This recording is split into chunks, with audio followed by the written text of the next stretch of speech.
Hi there guys, I welcome you to this pre-scene analysis part 1. Now this pre-scene analysis is very unique. I'm going to go through everything one by one. It's a long video, or rather entire pre-scene analysis will be long, but it will cover everything for you. I have made it like a very simple experience where you simply start, listen to my explanations, absorb, move on. Listen to my explanations, absorb and move on. But you will have to give me your concentration. Trust me, you do these videos twice, you will remember so much, you will be amazed because I have explained it that way and presented it that way. With a lot of care, commitment, this pre-scene has been created. So I welcome you on this journey.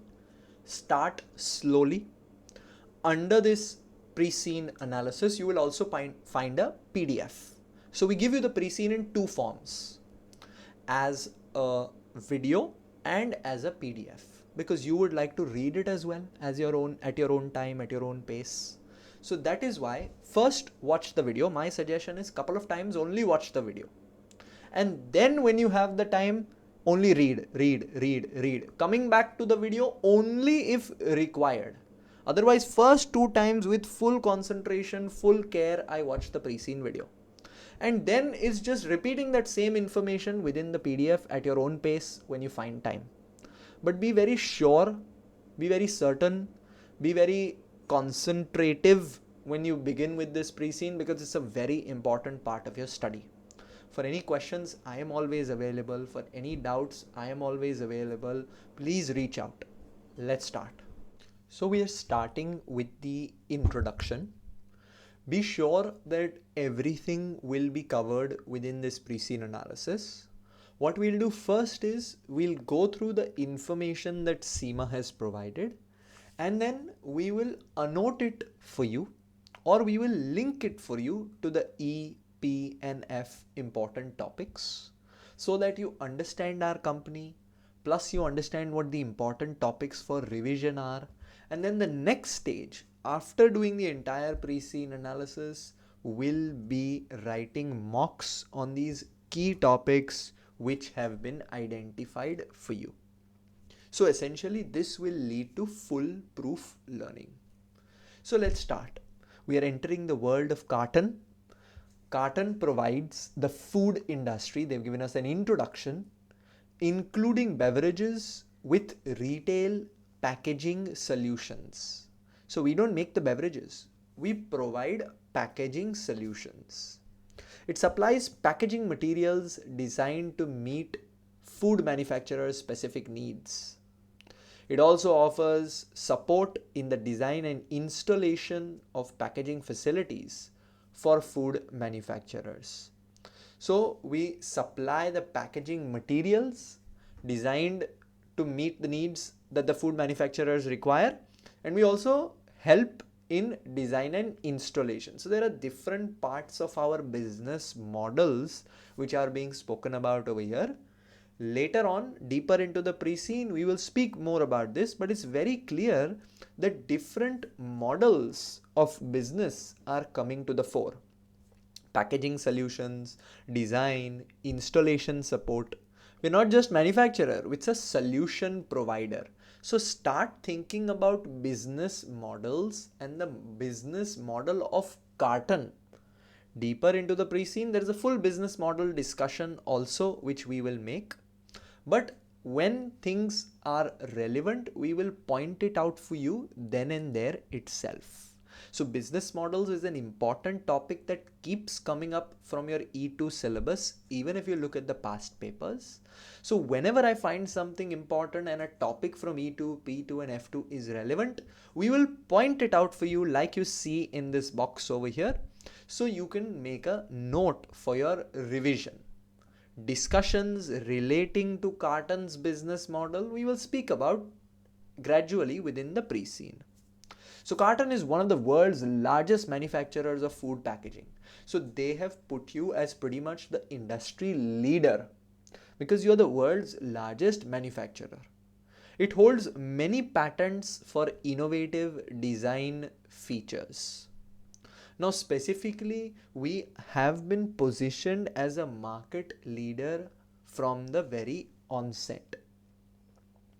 We hold many patents. That's my competitive advantage. I am a market leader. That's my comparative advantage. E2 syllabus. But one important aspect that the hint that they've given us over here is that we hold many patents. Now, these patents are my intangible assets, right?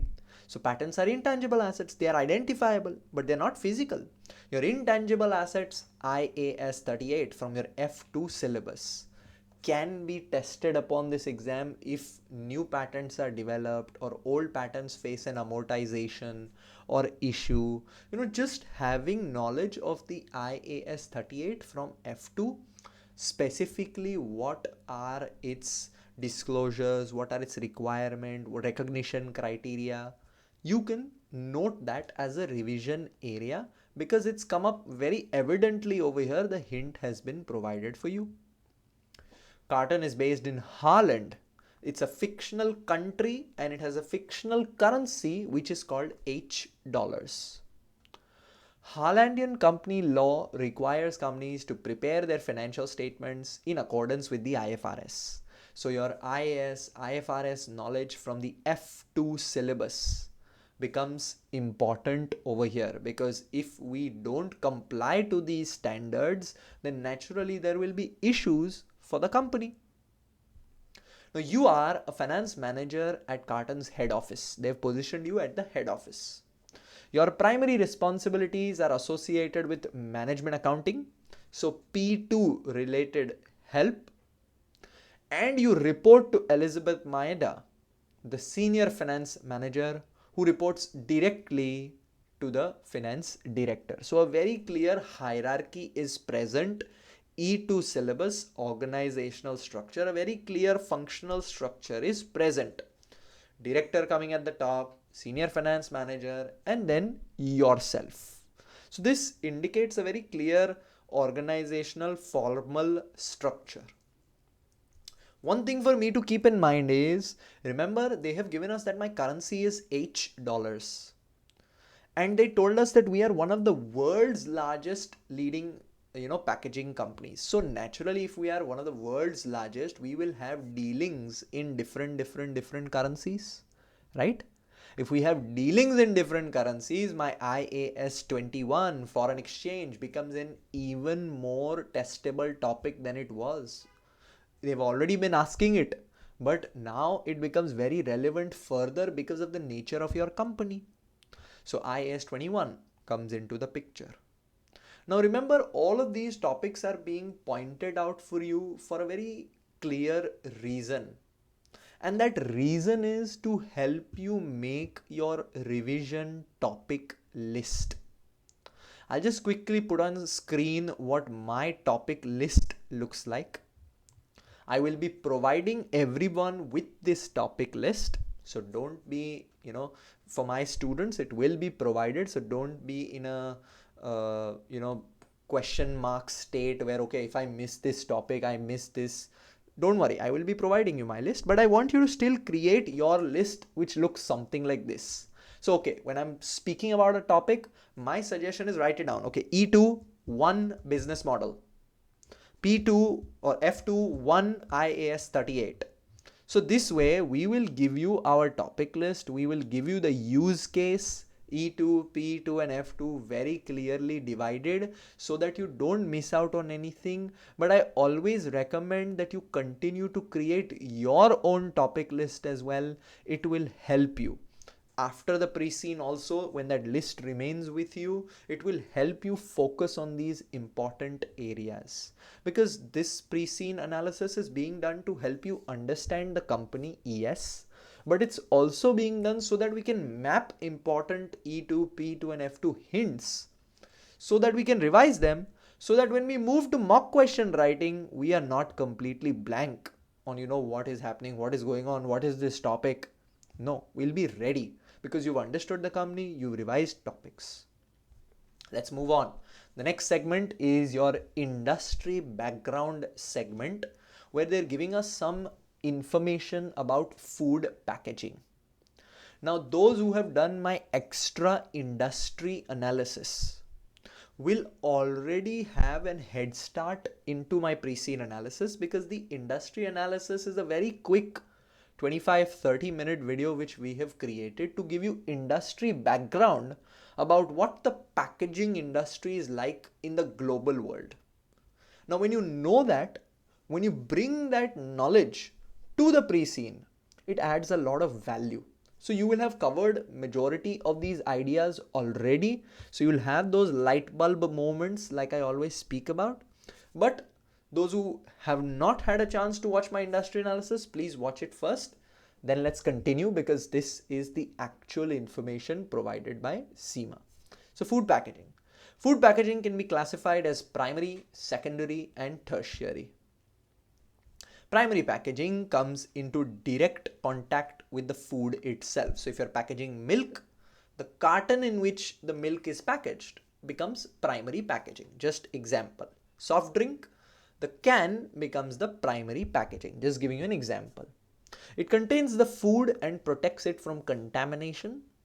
Primary packaging can take different forms, including glass bottles, jars, protective films, plastic bags, metal cans, anything that you can think of. Now, something which I'm thinking of over here is this can be a major value driver for any business, because it's coming in direct contact with the food.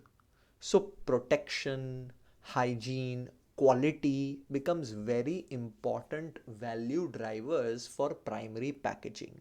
Let's try to keep this in my mind, that if you're providing primary packaging, you'll always have to keep quality, hygiene at the fore, because this will drive how much value your packaging adds.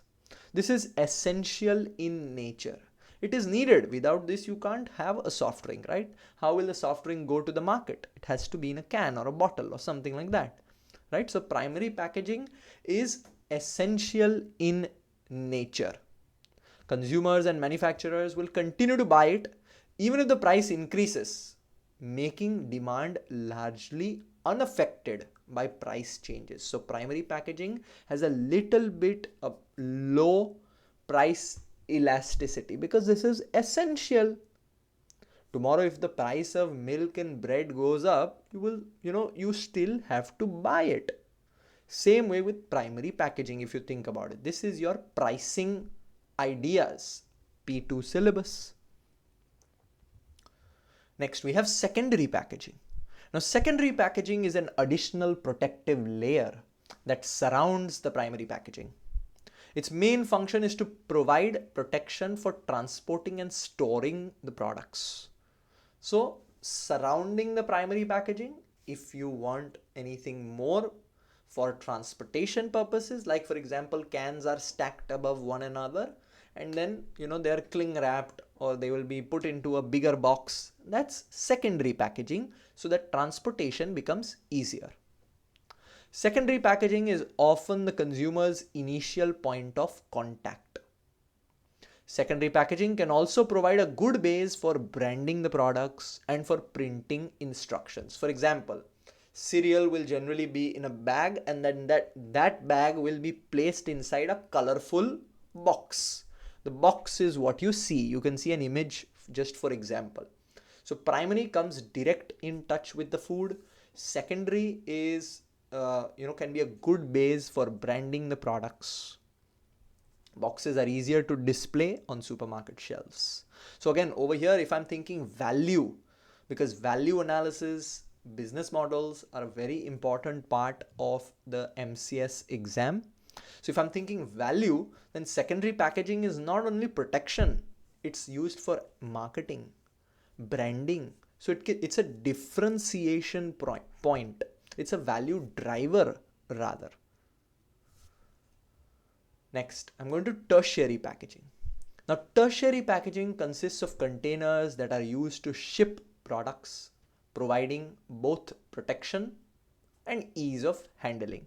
So after the cling wrap, if you just, stack them in wooden crates, wooden pallets, your metal cans, that's tertiary packaging. This can range from shipping containers and wooden pallets to corrugated paper boxes. Customers are unlikely to see the tertiary packaging.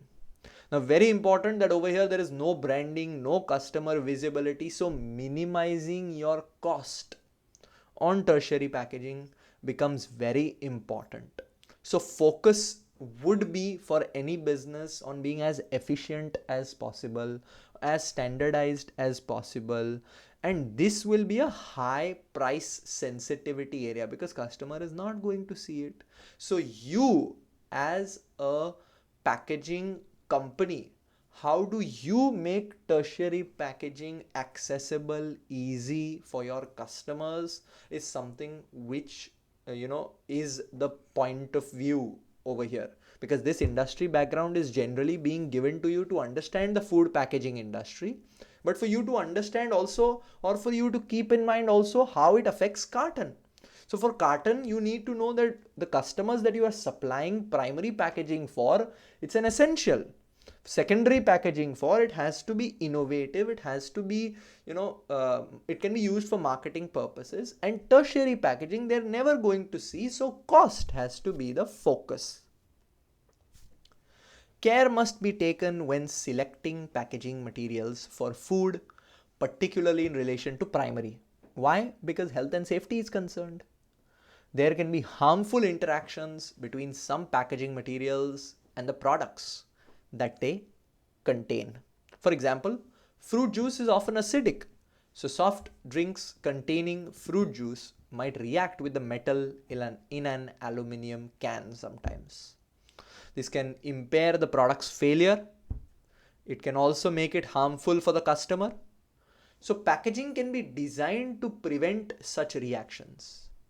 For example, metal cans are usually lined with lacquer to prevent contact between the products and the metal. So if you know, so science is involved over here. So as you can see, this is the job of an expert, or you as Cartn will have to expertly advise your customers to make sure that their products remain good, so that that customer keeps coming back to you for food packaging material, food packaging orders. Many products must be protected from environmental factors as well, such as moisture exposure, oxygen exposure, light exposure as well. So for example, biscuits are often wrapped in film that prevents the biscuits from absorbing moisture. So most countries have strict regulations concerning food packaging to prevent the use of materials that have been found to be unsafe. So remember, packaging must prevent chemical reactions. So this is something which you will have to make sure, like I said, this is not simple manufacturing. This is a science. This is expertise. This can be your differentiation strategy of how you come up with new material. That is why you hold so many patents. Already they've told you, right?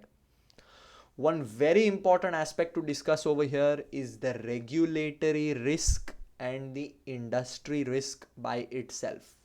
Why? Because no matter what you do, there is still a risk of something going wrong, some products going wrong, and the packaging be blamed, which can cause serious health issues.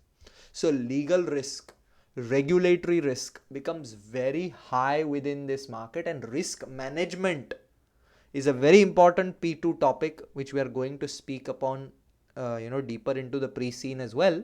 But because it's coming up over here, because they've said and mentioned strict regulations, it becomes important for us to be aware that risk management is going to be something that Cartn will have to be very proactive with.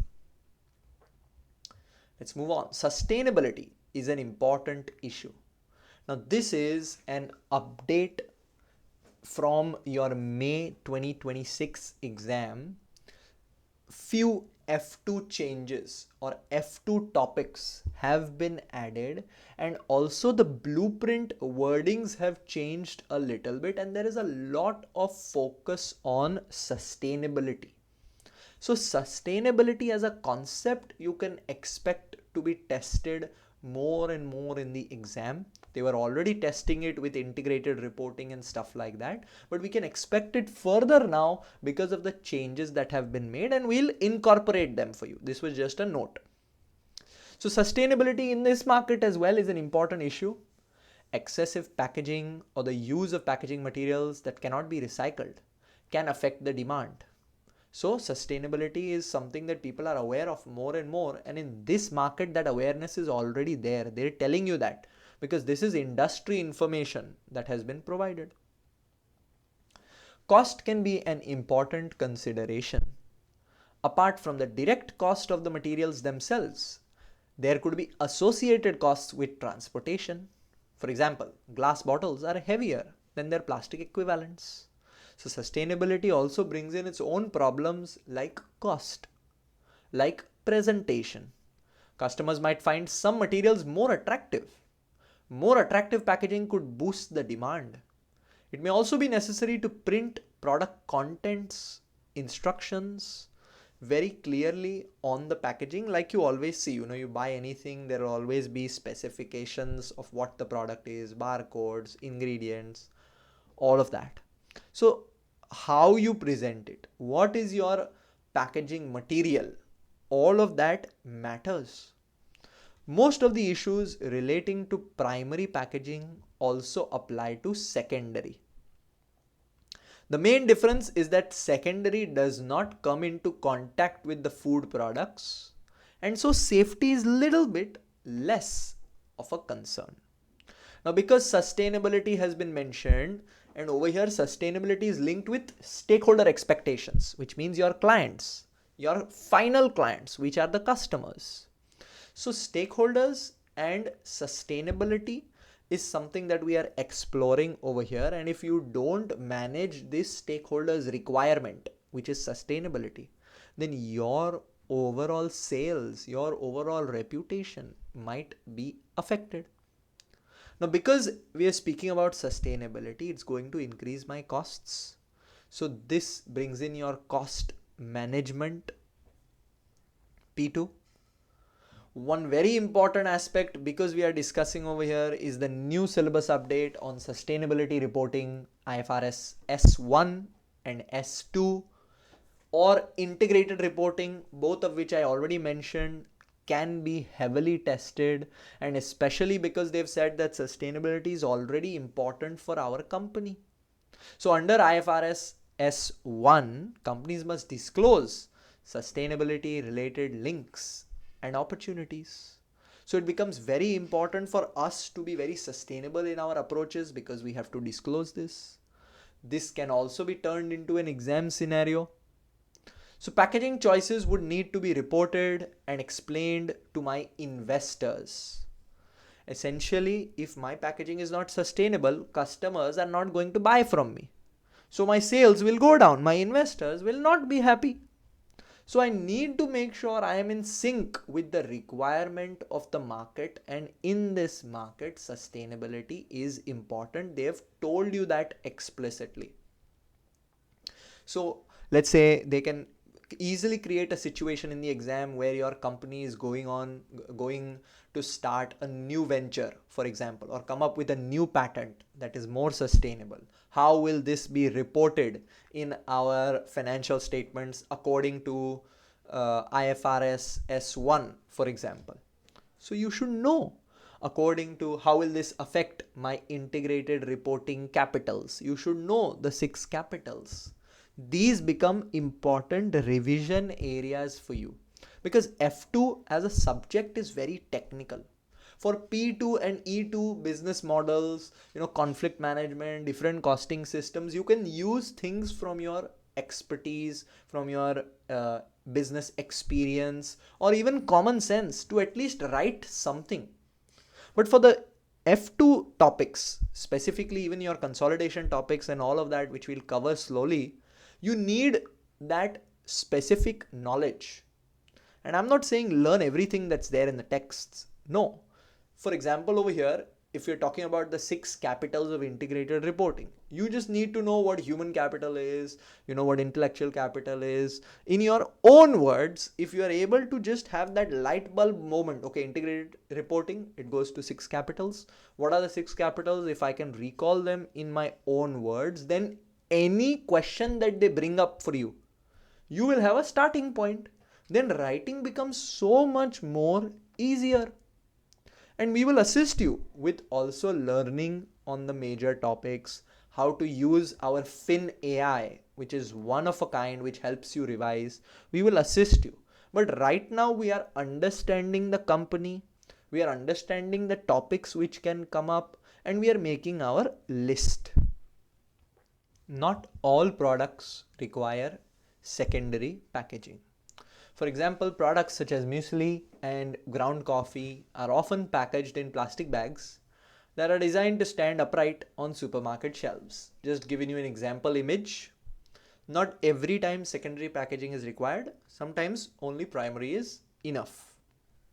These products will not be at risk of breaking during the storage and handling, so secondary packaging is unnecessary. Cut out the costs.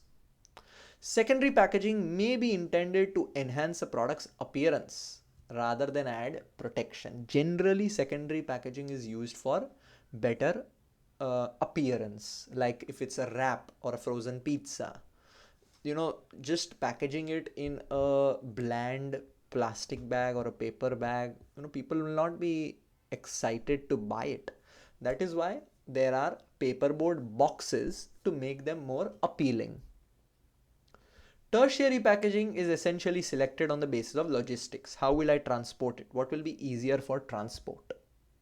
So customers will not see tertiary packaging, and so materials may be selected solely with cost and efficiency in mind. We have already spoken about this. Remember, something that enhances appearance, makes it more appealing, directly drives its customer demand, because if people like it, like what they see, only then they are going to buy it. So it's improving the perceived quality, which can increase demand and support higher pricing.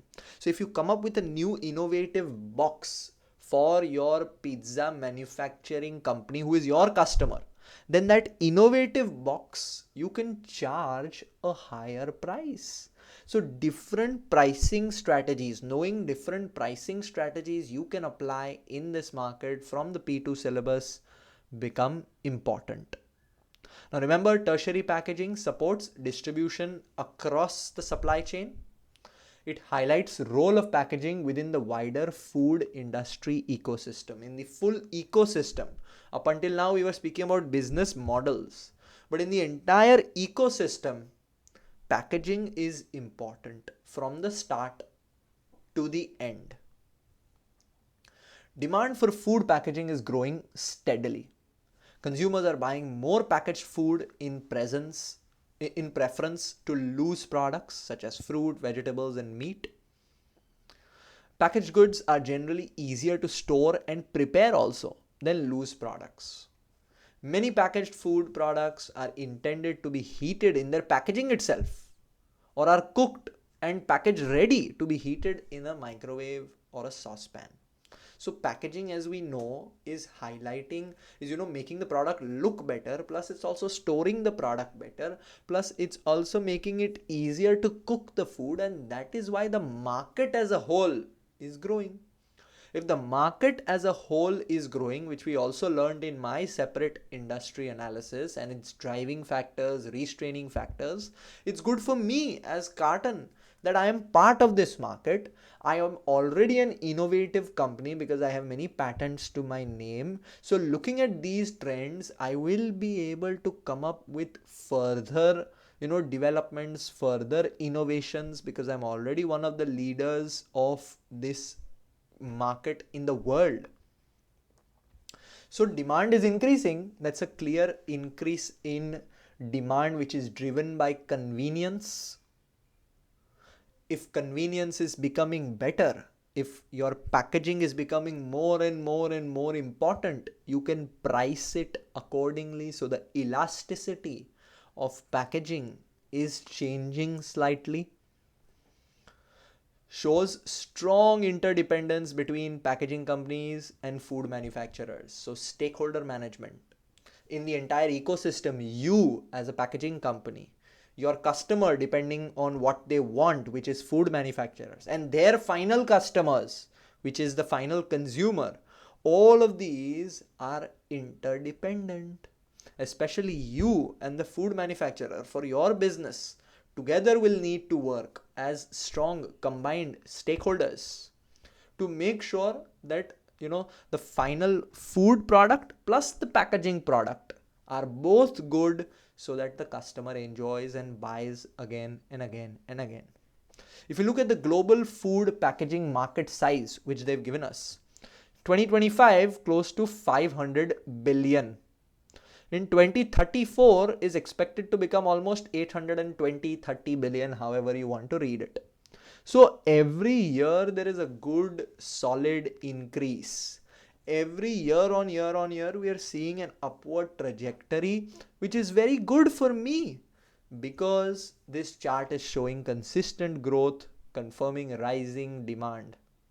Already there are strong underlying drivers: convenience, lifestyle changes, better attractive packaging. Now, forecasted growth suggests the need for capacity expansion and investment in new technology. Why? Because obviously if the market is growing, there will be new demand. If you are not ready for this new demand by having good capacity, then it's going to be to your loss. Other companies will get ahead of you.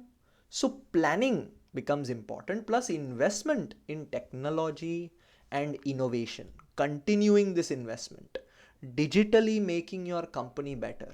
How are you using AI, digitization? Very important. Transforming your company becomes important as we move into the future. Now, a very serious question over here again is around capacity, and a favorite exam question, investment appraisal. So they are saying that business is going to grow. Market is growing. You are the market leader. Business is going to grow. So this is a strong justification for capital investment decisions. Very, very realistic that they can give you in the exam, okay, we are going ahead with this new factory expansion, for example, or this new expansion. We are evaluating it on the base of NPV. What will be the challenges when we set out to evaluate this project on NPV? Or what will be the challenges of using the payback period? Different investment appraisal techniques, what they are, how they work, advantages, disadvantages. In your own words, you should have revised, because there is a clear indication that the business is going to keep growing. P2 syllabus. Again, ensure you are making your topic list. Pause this video, create your topic list. These explanations are helping you understand the company, helping you understand the market, plus also giving you important linkages so that we can go back and revise them. Now, a wide range of materials is used in the manufacture of food packaging. Global food packaging market, if you break it down by material, you'll see that majority is still using plastic. Why? Because it's cheap, it's convenient. But there is a shift to paper and paperboard. There is a shift further to glass and metal as well, which are going to be more expensive but more sustainable. Remember, sustainability is a very important consideration when you are making decisions. Plastic dominates because it's cheap. Remember, plastic and paperboard are typically cheaper and lighter. Sustainability being questioned over here. So essentially the marketing mix shows opportunity. This material mix, shows opportunity for innovation in sustainable packaging. If you invest in alternatives to plastic and improved recycled materials, especially this plastic share can be reduced if you come up with something new. So there is a chance, there is a capacity, there is an area which you can exploit, because sustainability has become a trend. Now, because we are again and again talking about expansion, for expansion, any company needs finance. I'm going to speak about our exact financial position when we go to the financial analysis segment of this pre-scene. But right now it's very clear that finance, capacity, growth, okay, all of that is right. But you need money for that, right? So different debt options, equity options become important considerations. And how will taking on new debt affect your ratios, affect your weighted average cost of capital? How will taking on new equity affect your ratios, your weighted average cost of capital? These are all very important implications you need to think about as a business. Now I'm giving it to you here itself because we've been speaking about growth. I thought it was important to mention it. But later on in the financial segment, we will be again very specifically discussing this. But add it to your topic list.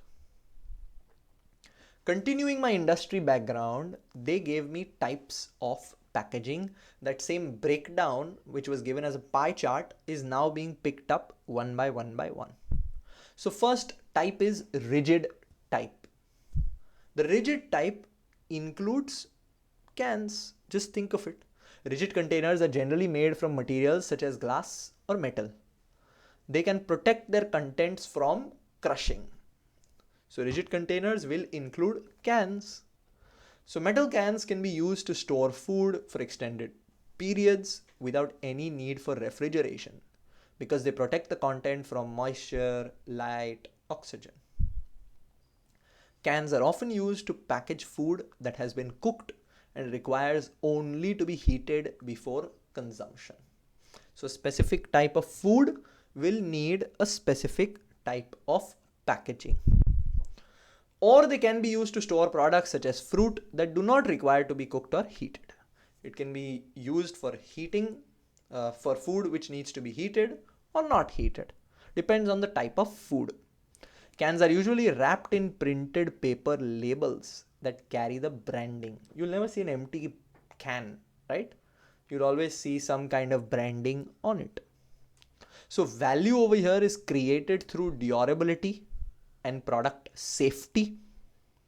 Always remember there is a risk, even if it's a can, there is always a risk of product spoilage, health and safety risks. So risk management is going to be an important consideration, no matter what the product is, because this deals directly with consumption, health and safety. Jars are made from, now next is jars. Under rigid only, the first one was cans and next is jars because they're also rigid. They're made from glass, maybe jam, sauce. Jars are made from glass bodies with metal lids. The lids are airtight when first attached at the factory, and so jars can protect their contents from moisture and oxygen. Jar lids can usually be replaced after the jar has been opened, allowing contents to be used in small quantities. Take an example for jam, peanut butter. You open it up, you use it, you close it back, put it in your fridge. Jars are often used to store products that are neither solid nor liquid. The airtight lids also make jars suitable for storing products that will deteriorate if they are exposed to moisture. So I need to think about, or rather I need to always keep in mind the convenience of a jar. A jar is convenient because you can keep reusing it, so it supports premium pricing or a higher price. Now you might be wondering, okay, why is all of this information been provided to me? Let's just start with Cartn. This information has been provided by CIMA as part of your pre-scene because you cannot directly start your role of a finance manager just by knowing your company. You need to know the industry which your company operates in, and that is why this information is being provided to you. And trust me, if you know this information well, plus my extra industry analysis, when we actually start speaking about Cartn, which is coming in a few pages, a lot of things will make sense because you'll know, okay, does Cartn make jars?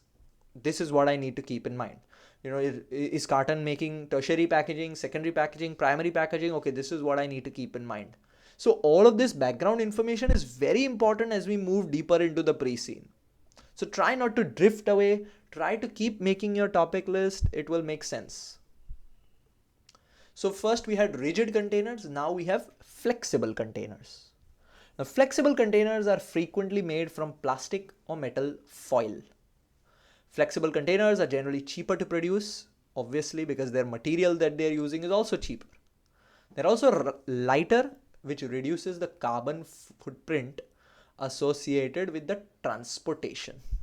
So carbon footprint in transportation will be less, but plastic when you are using is essentially, harming your sustainability credential. So flexible containers will include bags and films. So plastic and metal can be made into bags. Some bags can be opened by pulling the sides apart so that the seal gives away. Simple chips, think of chips.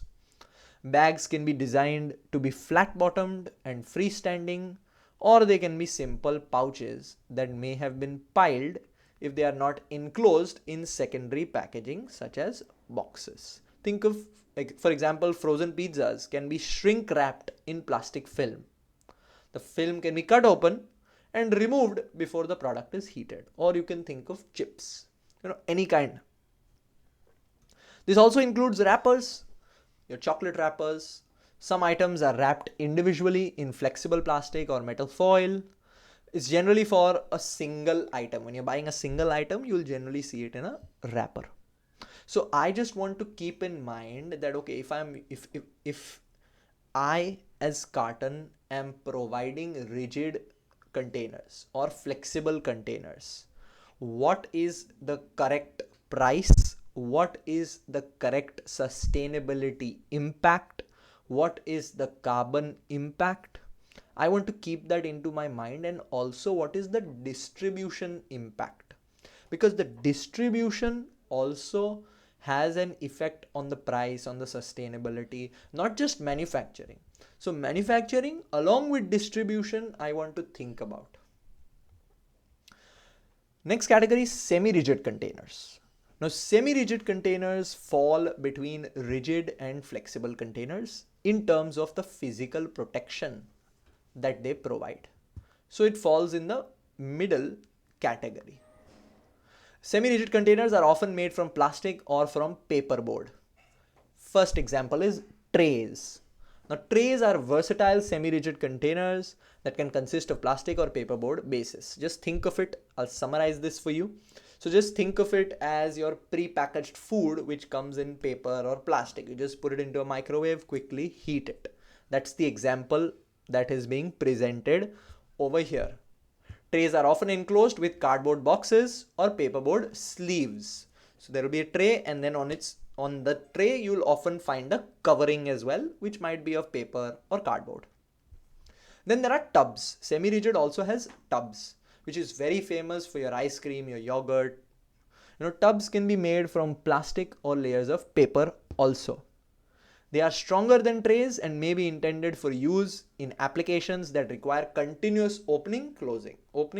If you don't want to use a jar, a glass jar, a tub is an alternative, provided the food is going to be protected. Tubs made from layers of paper are frequently intended for use at low temperatures, such as ice cream.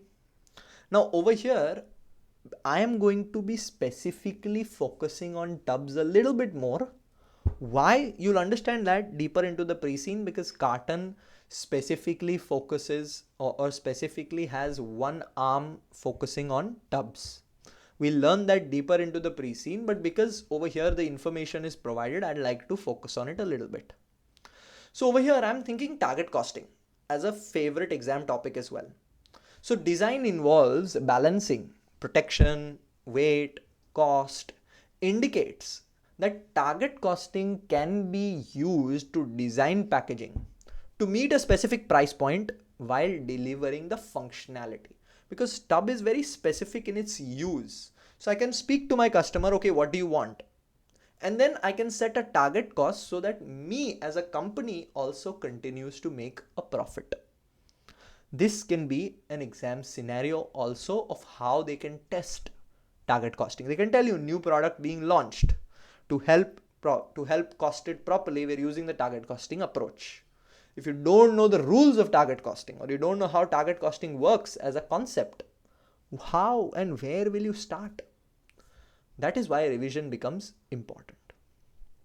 So tubs are more functional also. It enhances the customer experience, adds value, and hence the price is one which will be very important to set. A proper price, a justifiable price becomes important. Next, we have boxes. Boxes, so in this category itself, which is your semi-rigid containers, we did trays, we did tubs, we're now doing boxes. Boxes protect products and can be used to print branding and instructions. Boxes can be used for primary packaging, but also secondary packaging as well, with the food being contained within a bag, which is wrapped, put inside the box. The box will have, colors or whatever you want to say about the product, which the customer will see. You can also have cartons in semi-rigid packaging. So cartons are constructed from paperboard and layers of aluminum and plastic. These materials are bonded together with adhesive. There are usually two layers of plastic between the carton's contents and the aluminum. That prevents the food from being tainted by dissolving and absorbing the aluminum. So again, a science is involved, technology is involved in production. So this is not, okay, I can wake up tomorrow and set up a company that makes food packaging. I need experts, I need proper machinery, I need proper consultants, I need proper systems. So essentially, your packaging has been split for our knowledge into three categories. Remember it as rigid, flexible, and semi-rigid. Especially, what does Cartn do? We will come to that a little bit later on. Now over here again, I'm speaking about any packaging style or any packaging specifically in this market will need to consider risk management strategies, because features of your packaging like protecting it from moisture, sunlight, whatever, all of these are things which can go wrong, and it's critical in food safety. So risk management, quality in management, your quality techniques, your risk management techniques from your P2 syllabus are ever so important over here. We did the types of packaging. Very important to select the right kind of packaging for a food manufacturer. Remember, you are looking at this industry from a food packaging solutions providing company. You don't make the pizza, you make the packaging for the pizza, for example. So that's the view you are taking of this industry analysis. Always keep that in mind. Now, food packaging can be produced in-house or it can be purchased from third-party suppliers, which is you. So either companies can make their own packaging or they can purchase it from outside. They will naturally want to purchase from you because you have strong patents, because you have been in the market for long, and because you are one of the world leaders. So you will have all of this goodwill with you. Packaging food products is usually an integral part of this manufacturing process. Food manufacturers must consider the following factors when selecting the packaging. When you select the package, it becomes very important for food manufacturers to keep in mind how the product will be stored. The product's preparation. Does it have to be heated in the microwave, or does it just have to be used as it is? The packaging should be compatible. It should protect the food inside it. The packaging should make food products visible along rival brands. The food packaging must comply with the legal rules, regulations, safety, and sustainability. Some products might require aseptic packaging, which involves the sterilization of both the food and the container. This occurs in a sterile environment where bacteria can cause food to deteriorate. So this needs to be eliminated. So as you can see, a lot of science, expertise, innovation goes into packaging. Very important for food manufacturers to keep this in mind, and because food manufacturers are keeping this in mind, you as a packaging company will have to see, okay, what are you suggesting, or what packaging alternatives do you have for products which need to be stored? What packaging alternatives do you have? What are you innovating for products that need to be prepared? What are the packaging options you have to make your customer's product more visible, more exciting to buy?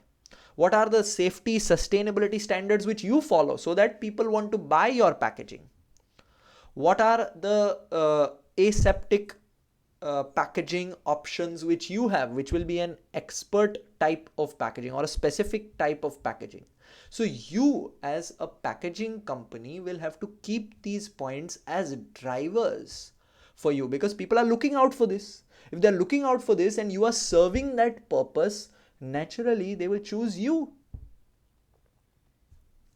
So these are constraints or opportunities, however you want to think it, or risk management areas which you will need to be aware of so that you can get ahead of your competition. Now there is buoyant demand in the world for packaging, because every kind of food now needs packaging, and packaging needs to be attractive, needs to be good to protect the food as well.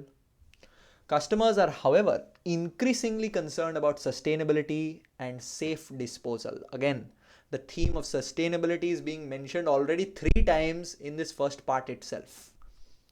So buoyant demand, market is going to grow. We already spoke about it. Sustainability is going to be intertwined into this business's ecosystem. Already spoke about it. So sustainability reporting becomes important. Already spoken about it. Now, because and if you are sustainable, you can command better prices, better demands. Already spoken about it. I hope you are making your solid topic list. Finally, after all of this background information, we have arrived to the details of our company, which is Cartn. So now we are actually going to start speaking about Cartn, what it is, how it began, where it began, what it sells, all of that. Up until now, it was only industry background, industry information. So if you combine all of that, keep that in your mind, along with revising the important topics that we already highlighted, and then now you start analyzing Cartn. Trust me, it's going to be a very different experience for you, where you'll understand the company with confidence now, because this we are doing since years, and these topics which we are pointing out are again and again coming up in the exam. Plus, for this pre-scene there will be new unique topics because of the new syllabus updates, plus because of the nature of the company, which we'll highlight for you. But as of now, through this pre-scene experience, you are supposed to understand whatever I went through and then make your topic list. That brings me to the end of pre-scene part 1. Please be very sure of part 1. Just because part 2 and part 3 are available doesn't mean we just keep going on. Be sure with the industry analysis. Be sure with the pre-scene part 1. Have your solid topic list ready. Revise the topics which you have so far noted down, just so that will build confidence for you when you move to part 3, when you move to part 2 and part 3. So just be sure, comfortable with part 1, then we'll move to part 2. For any questions, please always reach out to me. Do not keep yourself in the dark. Always ask. We are here to help you. That's part 1. Welcome to part 2 of our analysis now. Now part 1 and the industry analysis covered the background for this market. What the market is like in the real today's world. Plus information that CIMA gave you as part of the pre-scene, calling it the industry, the industry background section, or the food packaging industry background section that we covered. So I want you to very carefully first understand the industry analysis, then understand my pre-scene part 1, have a solid list of topics ready. Like I told you, I hope you are making your list of important E, P and F topics which I am discussing through the pre-scene itself. You just have to maintain that list. What to do with the list, we will tell you later on. But right now, I first want you to be comfortable with industry analysis part 1 and then start with part 2. Lot of students make this mistake, like, okay, part 2 is ready. Should I start with it? It's ready. But are you ready? You are ready, and you will find it helpful if part 1 in industry analysis is ready in your mind. So after that, let's begin with part 2, where we are actually starting to speak about the crux of this pre-scene, which is my company called Cartn. Now, Cartn was founded in 1960. They are very clearly telling you that this is, so we already know that this company is very large, one of the 6 largest in the world, and it's further, and you can only become largest in the world if you have been in the market for years, right? And this company has close to, been into the market for 65 years. So very long period in the market. The food industry was at that time changing significantly. You can imagine, from 1960 to today, 2026, the food industry has evolved with growing emphasis on the sale of processed and packaging foods. This is one of the major driver. Cartn's founders were engineers who had ambitious plans for the development of new and improved food packaging techniques. So from the very beginning, we were led by people who had ambitious plans, innovative plans. Cartn was quoted on the stock exchange in 1978. So after 18 years of its founding, it got listed. Its founders sold their remaining shares and left the company in 1983. So founders have left now. It's being run by the board of directors. The company has 2 main sources of income. We do manufacturing as well as consultancy. So now, from a business model and ecosystem point of view, you should be very clear that the business model is 2 sources of income, not just one. Manufacturing arm as well as consultancy arm. So this is a very important aspect which you need to understand, because we are becoming more and more part of this ecosystem. If we were only into manufacturing, fine, but we have expanded into this ecosystem into consultancy as well, which means there will be further options for expanding into this ecosystem because it's been in our history. So our business models, our ecosystem understanding, E2 syllabus becomes even more important over here.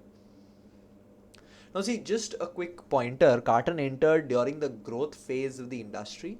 So that is why we were able to, grow and become one of the largest companies. Now founders were engineers. So we have always focused on this internal innovation from the very, very start. So because we have been innovative, digitization, innovation, new strategic direction, because of today's modern digital world, becomes something that Cartn will be ready to adopt to, because from the very onset, my culture has been one which supports innovation. So we learn a lot about the culture of the company by going into its background, and my culture has been innovation. Okay, my first source of revenue is manufacturing.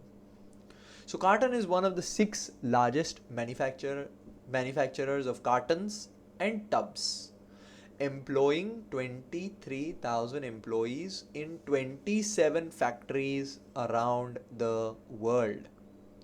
It supplies a wide range of food manufacturers who require a reliable source of good quality packaging for their products. Now, very clearly, this showcases the size of our business. Now, already I have pointed it out for you, but again mentioning, you have 23,000 employees. So, employee management, performance management, managing each of these employees' performances becomes important. Secondly, conflict management, because so many employees, so many departments, there is bound to be conflict. So management of conflict, all of this E2 syllabus and P2 syllabus. They overlap. You have 27 factories around the world. So each factory, now very important discussion which I'm going to bring on a little bit later on as well. But I just thought I will mention this over here. Or rather, let me just leave it to later on. It will be better. I try to keep my pre-scene as raw as possible. It will be a one shot, one take which I make so that it remains as natural as possible for my students, and that is why all of us will learn together. So 27 factories around the world, global company, your IAS 21 foreign exchange really going to be tested here. Now Cartn supplies food manufacturers in the following categories. So we supply cartons and tubs. We specialize in cartons and tubs because we are the 6th largest manufacturer of cartons and tubs specifically, they have told me. So we supply dairy products and substitutes, 48%, that's our major reliance. Fruit juices, and then fresh and frozen food packagers. This is my manufacturing sales split. So majority of my revenue is coming from dairy products, then fruit juices, and then fresh and frozen food cartons and tubs which I make. So let's cover some points which I haven't covered. So Cartn supplies multiple food categories. This showcases strong integration within the ecosystem. Tomorrow if I back out, I am the largest, one of the largest. Remember that. Tomorrow if I back out, then my customers will face an issue. So we are an essential part of the ecosystem. Being one of the 6th largest manufacturers links to an oligopolistic market, which means you have some pricing power. Remember, these people rely on you. You are an essential part of this market. So you have some pricing power, but competition still exists. It will be difficult for them to go to a new food packaging company, but over time they can go. And if dairy products and substitutes, which is your major revenue share, goes to another competitor, it could be a problem for us. So we have pricing power because we are essential, but rivalry is still present. Now remember, customer profitability analysis becomes important over here. We have majorly 3 customer categories, but in each segment, it will become important to have a customer profitability analysis, not just revenue. Which customer segment is most profitable for me, so that we can focus on it, expand on it, further focus on it. So customer profitability analysis becomes important. Now you are a very important part of a customer's value chain. Remember that, because you are a reliable source, you are essential. So you play a critical role. Cartn contributes directly to the product life, to the shelf life, to the logistics. So if you think of the porter's value chain, you are becoming a very important part of the operations, of the outbound logistics of your customer. So that gives you some pricing power that we spoke about. Again, I already mentioned 23,000 employees, 27 factories. It's a large scale. So team management, communication management, conflict management from E2 becoming very important. Your IAS 21 foreign exchange also becoming very important. How will it be treated? Your foreign operations, how will they be treated? How will the exchange differences be treated? IAS 21, these are common questions. Now one very important consideration, like I told you, which we'll talk about later on, it's come up now, is your transfer pricing. Now this has become a favorite exam question, which does come up a lot of times, and students find this very, very tricky for some reason. There's a full chapter on P2 in this, but I will be providing you a synopsis as well as how it will be tested, so your mind gets clear. So we have multiple factories. Naturally, every factory will not be doing the same job.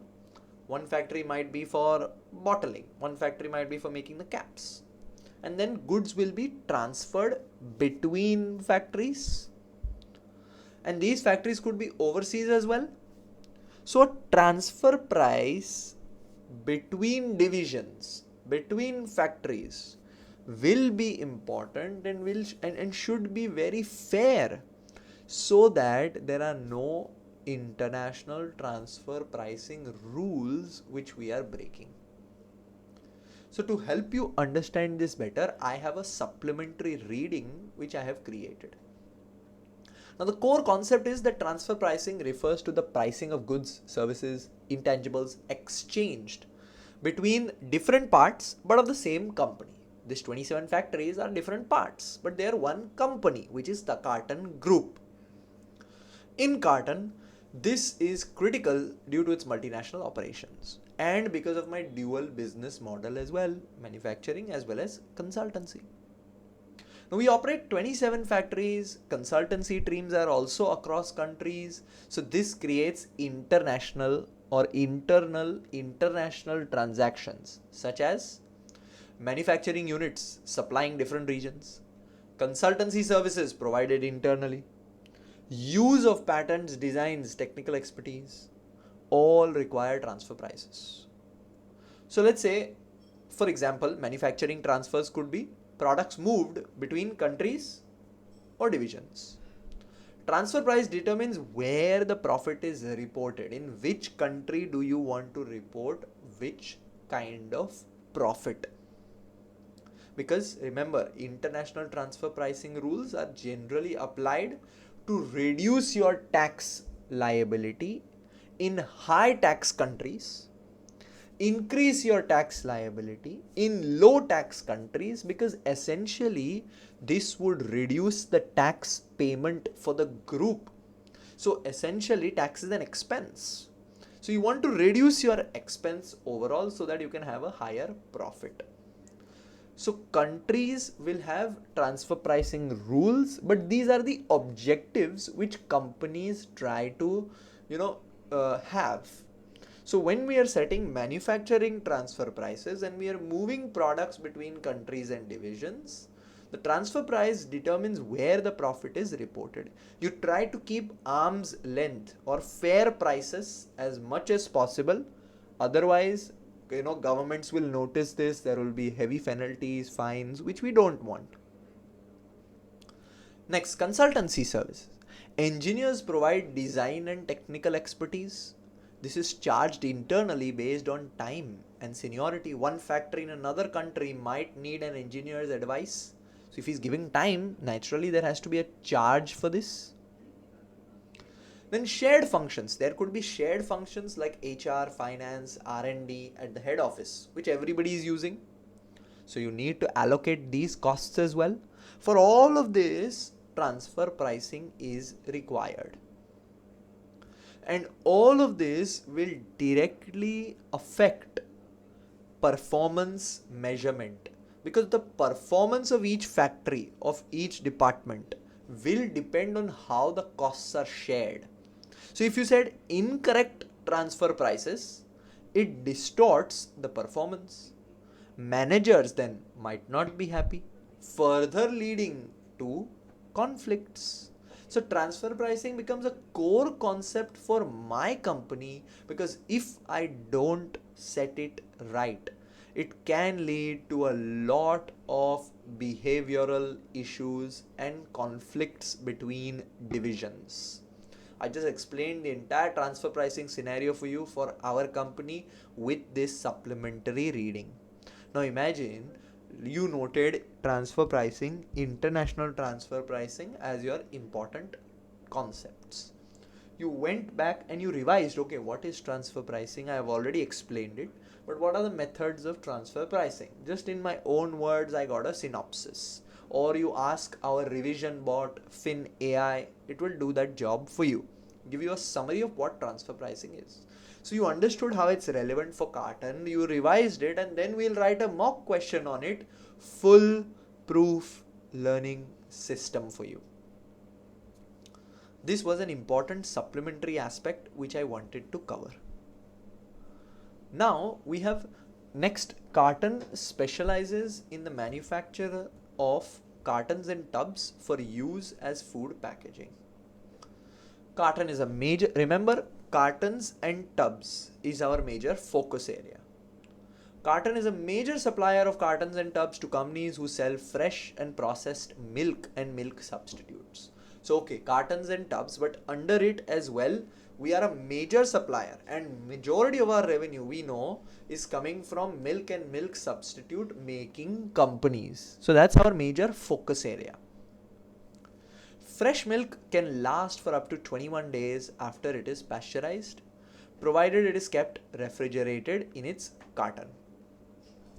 Cartons of fresh milk are transported in refrigerated vehicles, displayed on refrigerated cabinets in shops, and then kept in customers' refrigerators. Standard, we all of us know this. Milk can also be processed using an aseptic process that creates ultra high temperature milk. We already learnt about different types of packaging.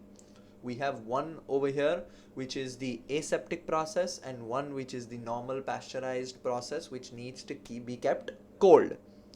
That involves heating the milk to 135 degrees for a few seconds to kill most of the bacteria before it is packaged in sterilized cartons. UHT milk can then stay fresh for up to 6 months without refrigeration, provided it is not opened. Once opened, it will remain fresh for 3 to 5 days. Dairy manufacturers also require tubs. For some dairy products such as yogurt, Cartn supplies both plastic and paper tubs. So we understood what we sell. We sell fresh milk and we sell the aseptic process pasteurized milk as well. Plus we sell tubs as well, which are both made plastic and paper. Now packaging enables shelf life expectation. We've already learned this. This is how we deliver our value to customers. We try to make our packaging as good, as innovative, as let's say attractive as possible, because it's protecting the product, yes, but it's also be seen by the customer on the shelf, and if it's not good, nobody's going to pick it up. So that's how we are delivering our value. Remember, we have a very close ecosystem relationship with dairy manufacturers. Being in touch with them, being in relationship with them, so relationship management, stakeholder management from your P2 syllabus becomes very important. Now an important consideration here is target costing. Now you might be approached by your dairy manufacturers for yogurt saying that we want to remove plastic, come up with a new paper tub. So okay, you are coming up with a new kind of packaging product, but while you are coming up with it, you decide to use a target costing system, which means you can sell that tub to your customer for, let's say, $5. So how do you make sure that you can make it for under $5 and still earn a profit and then sell it to your customer for $5? So target costing system is like a commitment. So packaging must meet functional requirements and cost constraints, and this is how they have been asking target costing in the past as well. So P2 syllabus, target costing becomes important. Now over here, there is a major provisions or contingent liability issue which I am seeing. What if the sterilized milk goes bad? What if your yogurt which you have packed goes bad? Potential legal claims or recalls might occur, which will require a provision or a contingent liability depending on what are the conditions. So you should know how and when a provision is recorded, how and when a contingent liability is recorded. This is from your F2 syllabus IS 37. Now some customers require cartons for dairy substitutes. These include milk substitutes manufactured from plant-based ingredients, including your soya milk, almond milk, oat milk. So, this is for this also packaging is required. Cartn also supplies cartons for fruit juices. My major category is milk and milk substitutes. But we also supply for fruit juices. These are similar to the cartons used for packaging milk. We also supply a range of tubs used as food packaging, primarily chilled and frozen foods, including ice cream. These can be made from plastic or layers of paper. So we are still using plastic. There can be a very realistic exam scenario where plastic is now being, completely phased out. For this phase out, maybe you have the scenario could be using target costing for something, coming up for something new, innovative. Any scenario can be raised on all the topics that I've spoken about to phase out plastic, especially your sustainability aspect as well, because sustainability is such a big focus now, especially with your syllabus change also. So all of Cartn's packaging is supplied in standard sizes such as 1 liter, half liter and 200 ml. Larger cartons are primarily intended for sale through supermarkets. Smaller cartons like 1 liter goes through supermarkets. Smaller cartons are often sold as individual portions through shops or takeaway food outlets. So your half liter, 200 ml, 500 ml, you'll find on shops or takeaway food outlets. They can be supplied with straws for convenience. Remember, straws also use plastic. Sometimes, they can be made with paper as well, obviously. But that's again the sustainability aspect which I'm bringing to the fore. Now, one thing which I see over here is activity-based costing as a chance for the business to understand my current costs and see if I can move to a better costing system so that I can understand my costs better, price my products better, because this is a competitive market. Now, different packaging types, because also we have so many different kinds of products. You're making cartons, you're making tubs, you're making different sizes, then you're making straws also. So there are a lot of multiple activities, and each activity will have multiple cost drivers. Costs are driven by size, the materials, the add-ons.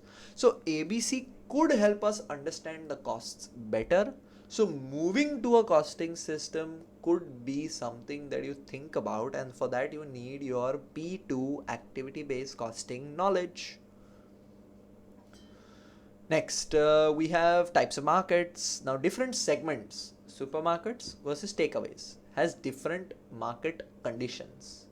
So pricing may vary a little bit. For your bulk customers, you might have competitive pricing. For your convenience related customers, takeaways, there is a chance for higher margins. So setting your price becomes important. But if you don't know your costs well, if you use a standard costing system, you don't know your costs well, how will you set your price well? So costing and pricing go hand in hand. Now we have our conflict management systems, techniques, which I've already spoken about, but I'm bringing it to the fore over here. So I'll speak about different topics in different places, but they will get mentioned for you as well. Don't worry. So we have multiple stakeholders, and it could lead to conflicting objectives, which could lead to conflicts, which could lead to us employing conflict management techniques, E2 syllabus, which could need for you to maybe influence, maybe persuade, maybe negotiate. So your negotiation techniques, persuasion techniques, influencing techniques in your E2 syllabus, and overall different conflict management strategies within your E2 syllabus become very testable for Cartn, again because of the nature of the business that we are in. Now, Cartn's customers generally place frequent orders. Doing so ensures they have sufficient packaging on hand to avoid disruption of their production schedules without needlessly tying up cash in excessive inventory. So we are going to be receiving continuous orders. Today, then 2 days later, then 5 days later, from the same customer, we'll keep receiving orders. So it's a clear JIT environment. It's not the system which you are following. It's an environment which you are part of, because you are going to receive frequent orders. If you receive frequent orders, you need to frequently keep producing so that you also don't have excessive inventory. Cartn provides customers with software that enables them to design the graphics and text that are to be applied to their packaging products. Those designs are emailed to Cartn and are used to ensure that all packaging is printed to the customer's exact specifications. Now, a very straightforward first mention of software is coming up. So this is my software. This is my intangible asset. This is the first area of digitization that has been spoken of. So we will have a software, or to run this software, we will have a website or have an app. They've not given us details, but yes, we will have some kind of digital asset under which we have a digital software, which is also an intangible asset, IS 38, already spoken of. But they're telling you that we own this software. Now, cartons are supplied as rolls of laminated materials and separate plastic caps. So an entire roll will be sent out with plastic caps. Customers' production lines have machinery that folds the material into cartons, sealing all seams so that they are leak proof. So the customer itself will have a production line or will have machinery that folds the material into the cartons. I will give them one laminated sheet. They need to have a machine which folds this and then sets it up. Now, most cartons are fitted with sealed plastic caps that can be opened and reclosed. You already know this. The cap is sealed with a plastic strip that prevents spills and reduces the risk of contamination before the carton is opened. So still plastic is heavily used and heavily sold by us.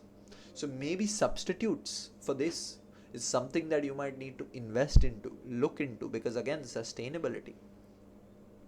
Now remember, you will have frequent ordering and you are integrated with the customer's production line. So there will have to be tight supply chain coordination. The customer can't make the milk and wait. Okay, whenever you send me the packaging, I'll start packaging. It doesn't work that way, right? You'll need strong. Whenever the milk is ready, your product should be ready to ship to the customer so that his milk can directly be packed. So tight supply chain coordination becomes very key. Supply chain management becomes very key. You don't manage this well, there will be a risk of product safety plus customer issues as well. Again, the digital ecosystem is now coming into the picture because of the mention of the software. Now, a very important aspect where I feel business process re-engineering could be BPR, which means a radical rethink of how you do your business, could be thought of in removal of the plastic within our processes. Let's say plastic caps completely removed. So thinking of new processes.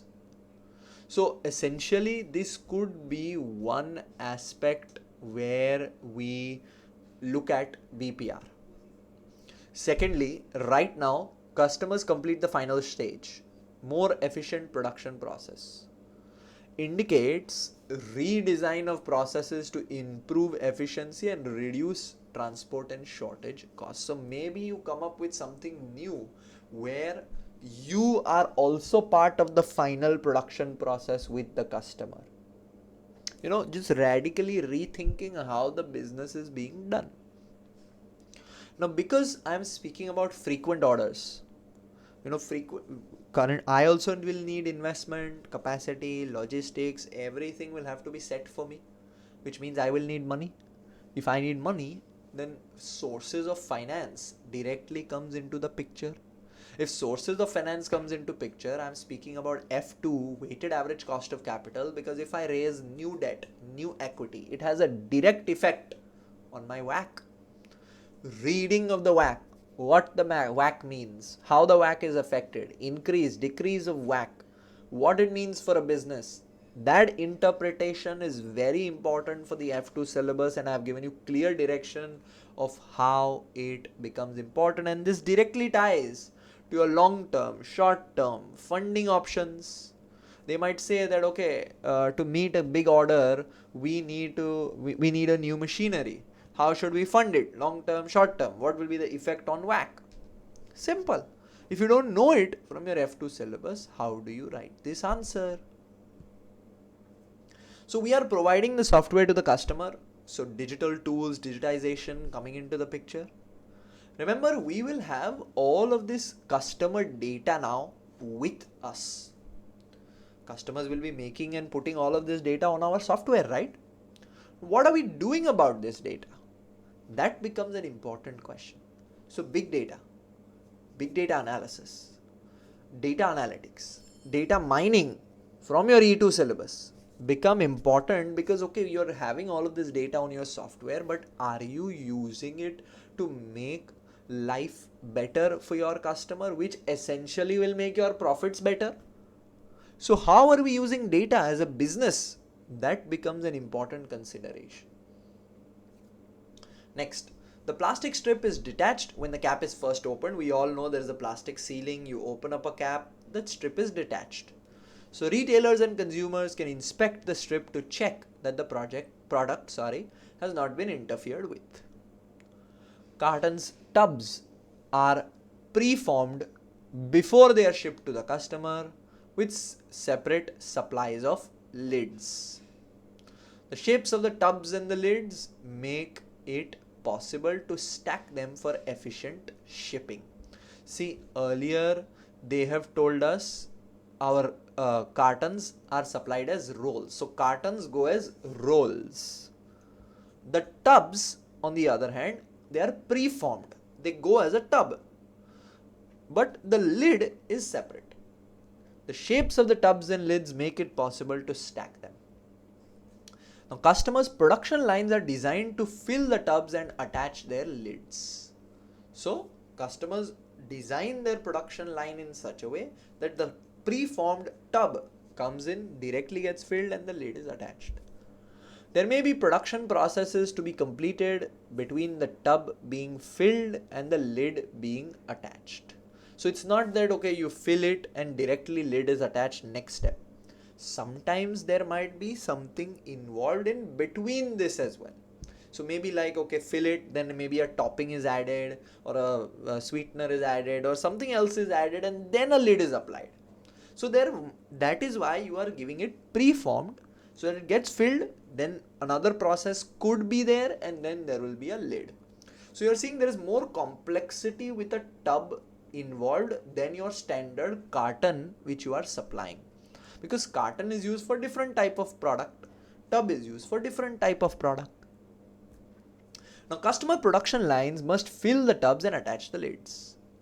Packaging must fit with operational constraints of customer processes. So your packaging has to be so precise that the customer should not face any issue while completing their production process. So this requires a very strong coordination between the carton design and the customer production teams. Showcases constraints of time, quality, and process compatibility. The customer might make any kind of design and put it on your software. You just can't produce it because the customer might not even be able to use it. So your design team or your consultancy team comes into the picture over here, and there will be a constraint on their time, their quality, their process compatibility, understanding. So constraints in any project become very important for you to understand. Because if you control the constraints well from the beginning, you can manage the project well. So project management tools and techniques, E2 syllabus, very, very important. Also within this entire process, you are seeing the importance of quality. Anywhere if there is a lapse of quality from your end, the customer's entire chain will break. So quality, total quality management and commitment to quality as a business from Cartn's side becomes ever so important over here. The next product which we have is a consultancy service. My first products are my manufacturing line help, or rather manufacturing of cartons and tubs. My second product is consultancy. Now Cartn provides a consultancy service. So we are a manufacturing business plus a service business. They're making the MCS a little bit more tricky this time because they're giving us both sides. They're telling us that, okay, we are manufacturing as well as service. So both kind of questions can easily be asked for you, a very open-ended pre-scene. To design and install the packaging equipment that is compatible with the cartons and tubs that it sells. So now we are also involved in helping design and install the packaging equipment that is compatible with the cartons and tubs. So remember, my cartons are sent out as a roll. Then this roll is created pre-folded and then the material is put into it. My tubs are pre-formed and sent, but all of this is inducted into the customer's manufacturing line, which we have only designed and installed. So we provide that service as well, and customers will obviously want to go for this service. So this was a good thought from my business to go further, closer to the customer. So downward integration or downward vertical integration was thought about by my business, and a completely new business line was developed. So the business is already doing something like this and can do something like this for the future as well. Now, customers are often keen to use Cartn's expertise in the design of processes for filling tubs or cartons, making them ready for dispatch. So they are keen for it. The consultancy service employs 800 design and technical staff who are based in 6 offices around the world. Again, global nature of the business is coming to the fore. Clients who wish to use this service must brief Cartn's design team in relation to the product that is to be packaged. So obviously you'll have to give the team all of the information, what is the product, how you want to package it. So the team will help you design and install the packaging equipment. The design team must allow for the specific nature of the food products that are to be packaged, including will it be cartons or tubs, what will be the size, what will be the temperature. Now all of this is like, so rather when this new consultancy line was developed, it was a new project. So a project initiation document would have been used to start the setup of the consultancy line at the very beginning. Or rather, if you don't want to think of it that way, think about it with your customer. When your customer comes to you, you will obviously first have to understand the customer's requirement. Then you yourself will deliver a project initiation document where clients will brief Cartn. You will ensure project objectives are properly documented. And then your PID includes all the consultancy, the structured approach, coordination, design of technical staff, requires coordination through and leadership. Now all of this is like a new project which you are taking up. So project management from the very beginning, including the PID, becomes very important. And because you have a project, there are often discussions about who will lead the project, which department will be given the lead of the project, where will the leader be chosen from, so that there is no technical issues later on. Now there is risk management coming into the picture over here. Now if your designers make an incorrect design, it can directly lead to operational failure. It can directly lead to issues with the packaging. So how do I manage this risk? How do I take care of this risk? Risk management strategies from P2 become more important. Now I'm thinking about a scenario here. Let's say a director or a senior manager has ownership in a company that supplies packaging equipment or provides installation services and is recommended by Cartn, for example. So there can be a question over here about related parties. Because you are such a large business, there could be an issue where some company that you're doing business with has some link to one of your directors. It can happen, right? So related party disclosures become very important for my business, and it can be tested because of the because of such a large scale of this business. Now, Cartn's engineers design packaging systems that are compatible with clients' production lines. In many cases, the new packaging system will be required to replace an existing system that is either worn out or obsolete. So, you obviously will design systems that are compatible with their production line. So, understanding their production line becomes important. Cartn provides an advisory service. It does not make or supply its own equipment. So I will only tell you, okay, that this kind of machine you can have. I don't actually make the machine. Clients are provided with detailed recommendations listing specific manufacturers that, okay, you can have this kind of packaging you want. Okay, so I'm going to design it this way. You can buy this machine from this person.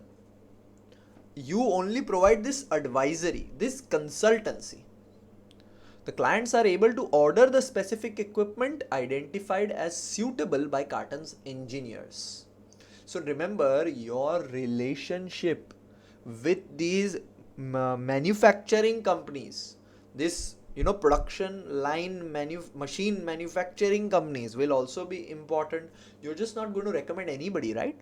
You'll recommend a company which you have a relationship, which you are earning a percentage from in terms of commission, which you know is good, high quality.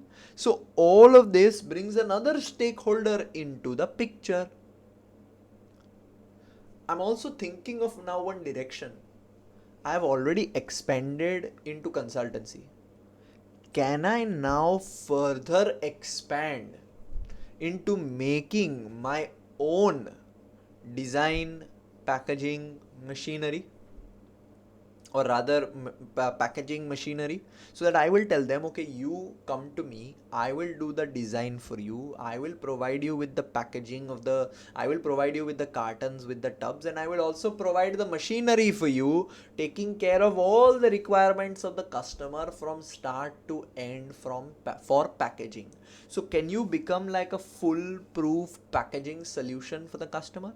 Right now you're doing two parts. You're manufacturing the packaging, you're consulting on what machine to use to have the manufacturing. Can you also fill in this block?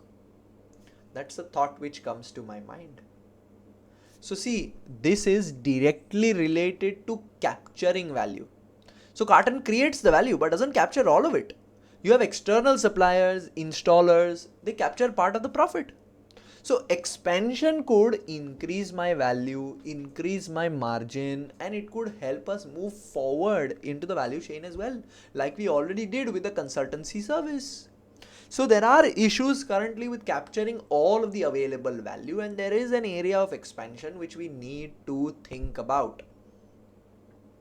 So Cartn does not install equipment, but it does provide plans to assist with client staff or third-party technicians with the installation of the equipment after delivery. Again, installation you are not doing. So can this also be something which I offer, have my own installation teams? Entire packaging process, can it be something that Cartn can manage? So an expansion is on the cards because we are already into consultancy. And with all of these new projects in mind, there can definitely be investment appraisal questions, which are again exam favorite. They can tell you, okay, we are going ahead with this project and we are going to use NPV to decide the efficacy of this project. What will be the difficulties of using NPV? IRR, payback period, discounted payback period, ARR. Any investment appraisal technique could be tested this way. So your knowledge about investment appraisal techniques from the P2 syllabus becomes ever so vital. Now, consultancy contracts are priced on the basis of the estimated time required to complete the design work and the seniority of the engineers. Any cost overruns are either charged to the client or are borne by Cartn depending on the cause of the overrun. Now, I am getting a very clear, let's say, conflict issue over here. Customer will say it happened because of you. Cartn will say it happened because of you. There is a conflict which can happen. So conflict management through influence, persuasion, negotiation could be tested. But major issue and exam favorite question, recognition of revenue, IFRS 15 comes into the picture. Because consultancy priced based on time and seniority. So how will the revenue be recognized for a consultancy project? Because this consultancy will not be, one-off payment, and it will run for maybe 1 month, 2 months. You might need another consultancy session. So all of that taken into account, revenue needs to be recognized over time when it's earned, not when it's received according to your IFRS 15 rules. You recognize it as revenue when you earn it, which means all of your performance obligations are completed, only then the revenue is earned. So treatment of these cost overruns might impact your revenue recognition. So your revenue recognition 5 steps, IFRS 15, become very important for my revision over here. After that, now this time around, they've given me a lot of, I'll say, rather limited information and kept it very open-ended. Because they would, majority of the times, if you look at the past pre-scenes as well, they would give us more about the running of the company. Over here, they've simply told me about the background of the company. They've told me I have 2 revenue sources, manufacturing and consultancy. They've kept everything very open-ended, and they've combined a manufacturing and a service industry in one particular pre-scene itself. So much to unpack. That is why your topic list becomes even more important. Now coming to my board structure. Naturally, I want to know the people who are running the company. So who's running the company? We have Lee, who is the Chief Executive Officer. I'm going to keep it easy. We're going to have Lee as our CEO. Under Lee, we have Allison looking at operations. The operations director is further responsible for production and human resources. Remember, HR is a very important commitment for my business because I have so many people, so many factories. So will the operations director, be able to do justification to both production as well as HR? Something to think of. Then we have Haitham, marketing director, obviously looking at marketing for packaging as well as consultancy. So everything related to sales, Haitham is the expert. Then we have Wofai, Director of Product Development. See, product development and innovation is very, very important to us from the very beginning. We already know this, it's in our culture. This is further certified by Wofai being a product development director, being on the board of directors. A board position has been given to product development, showcasing that R&D as well as sustainability is a key concern for my business. Now, if sustainability is such an important concern for my business, why am I rather using plastic so much? So the phase out of plastic, because of sustainability having board representation, showcases its importance, can be a scenario. Then we have Mario, who's the finance director, who looks at everything relating to finance, and he is your ultimate boss. Finance manager, senior finance manager, finance director. That's how it's positioned. We already know that. Now, if you look at this structure, very clearly, it's a functional structure in place. One person at the top running the day-to-day, making all the decisions. Under that, separate departments. They're further telling me that our board includes 4 non-executive directors.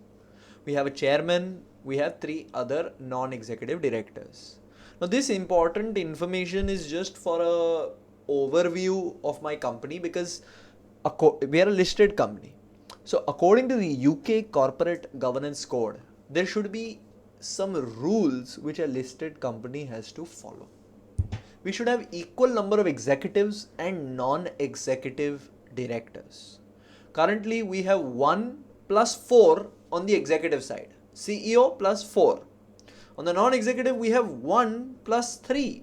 So chairman plus 3. So for good corporate governance rules, maybe one more non-executive director being appointed could be a consideration. It's good that we have separate CEO, separate chairman, so all the power is not consolidated with one person. That's good. But this was an important overview which we just saw, so it was worth a mention. Corporate governance is specifically tested in the strategic level, so it's not too much of a consideration here, but worth a mention. What is even more important for you to understand is this is a very clear functional structure with different departments, which brings up my responsibility center or responsibility accounting concept from P2 exam favorite again. Because functional directors will likely be heading profit centers or cost centers, like operations, marketing. They've not told us which is a profit center, which is a cost center. They've not told us. I have a supplementary reading coming up for you next on this, but there is bound to be some kind of friction between departments because of the global nature, because of the sharing of costs, because of how big the company is. Okay, now research and development plus sustainability link very clearly showcases our focus on research and our focus on sustainability. So your integrated reporting, your IFRS S1, S2, ESG considerations, very important F2 syllabus. Integrated reporting is always tested. Sustainability now, because of its importance in the new syllabus, will be tested even more, in my opinion. So because responsibility centers was spoken about, see, Cartn's organizational structure clearly reflects a mix of cost centers and profit centers, which is central to responsibility accounting and performance management. The operations function, particularly production, may operate ideally as a cost center because all the costs are accumulated there. It's not selling anything directly, so it can't be a profit center or an investment center. But HR remains a cost center as it provides internal support without generating any real revenue. The marketing function, on the other hand, could be a profit center because it's directly dealing with sales. So it's directly dealing with income of money directly from the customer. In contrast, the product development function, again, is cost center. R&D, sustainability is all cost center. It's rather focused on controlling the costs and it's just driving costs. Finance function also cost center. Now this structure creates important implications for performance measurement and internal decision making. Marketing will say that okay, I am going to price the product for this much. Operations will say okay, the cost is this much, you are pricing it for this much. So why is there a difference and who is this difference decided by? How is the profit split? Because operations incurred all of the cost, marketing will showcase all of the profit. So how do I judge the performance of the operations director?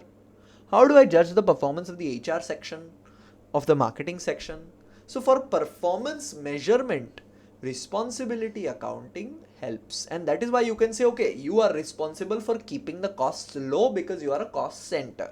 You are responsible for profit. So you are responsible for cost as well as revenue. So this way, understanding what a cost center is, what a profit center is, what a revenue is, becomes very important. And it also highlights the need for effective transfer pricing because there will be interactions between profit centers and cost centers, which could lead to conflicts. Now they've given me Cartn's business model. After understanding my directors, they've given me the business model. The business model of our company is very straightforward, let's put it that way. They've said we already know the gap in our business model, right? With that creation of the packaging equipment, we already know that gap in capturing the value. Let's start with what they have given me first. So first, they say that Cartn defines value for its packaging customers by supplying excellent products that enhance the perceived quality of their food products in a retail setting. See, let me just take you back to the three main reasons of why we are doing such a detailed pre-scene analysis. Number one, to understand my business, to understand Cartn. If you don't understand Cartn, you can not effectively write a case study answer. You cannot even start it. Number two, to understand the key topics or hints which CIMA has given within the pre-scene itself, which we are highlighting. My topic list, E2, P2, F2 topic list. If I don't do this pre-scene, I can't have my topic list. Number three, very, very important. All of this information, all of this discussion, all of this topic finding which we are doing, all of this detailed discussions which we are making through this pre-scene, if you do not use in your answers, for example, let's say you are writing something about expansion, you can start your answer by saying Cartn defines value for its packaging customers by supplying excellent products. So we must always focus on quality. For example, if you start your answer this way, the examiner knows that this person has spent time on the pre-scene. This person has given time to the pre-scene. This person knows my company, has invested within the company. So this gives you your integration marks, because that's what a senior or a finance manager would do, right? Any answer which you write will be very, very focused to your company. If you don't use information about your company in your answer, how does it showcase a good finance manager? And this is what will give you marks. This is what sets your answers apart. Everything you write has to be very, very, very, very centered to your company. If you don't know your company only, and if you're not aware that I have to use it, how will you use it? That is why I make it very important and very clear within this pre-scene that there are three goals. Understand your company, build your topic list, and then actually use it. So Cartn defines, and that is why this pre-scene is not a one-time go through. You think that it's logically possible for you to go through this pre-scene once and remember everything? Is that even possible? Absolutely not. So do not even attempt to. My suggestion is watch the video 2 times. Entire part 1, part 2, part 3 industry analysis, watch it 2 times. But then we have given you an annotated pre-scene. This annotated pre-scene as a PDF. You should be reading it at least 8 to 10 times before the date of your exam. And trust me, like your favorite book, you will start to remember the characters. You will start to remember the stuff. You will start to remember my business. You will start to remember the gaps. You will start to remember my model. Everything you'll start to remember, but you will have to spend time with it. Once, twice, thrice, 4 times. Read it. Just read it. Don't learn. Just keep reading it. Keep it in front of you. Read anywhere, start anywhere. Just keep reading it. The more you read it, the more you'll get comfortable with it, and trust me, that's when the value will be derived. This will not automatically come to you, these information. I have also read through the pre-scene multiple times. That is why I can make these connections. You are actually going to sit the exam, so you should read it more times than me. So Cartn defines value for its packaging customers by supplying excellent products that enhance the perceived quality.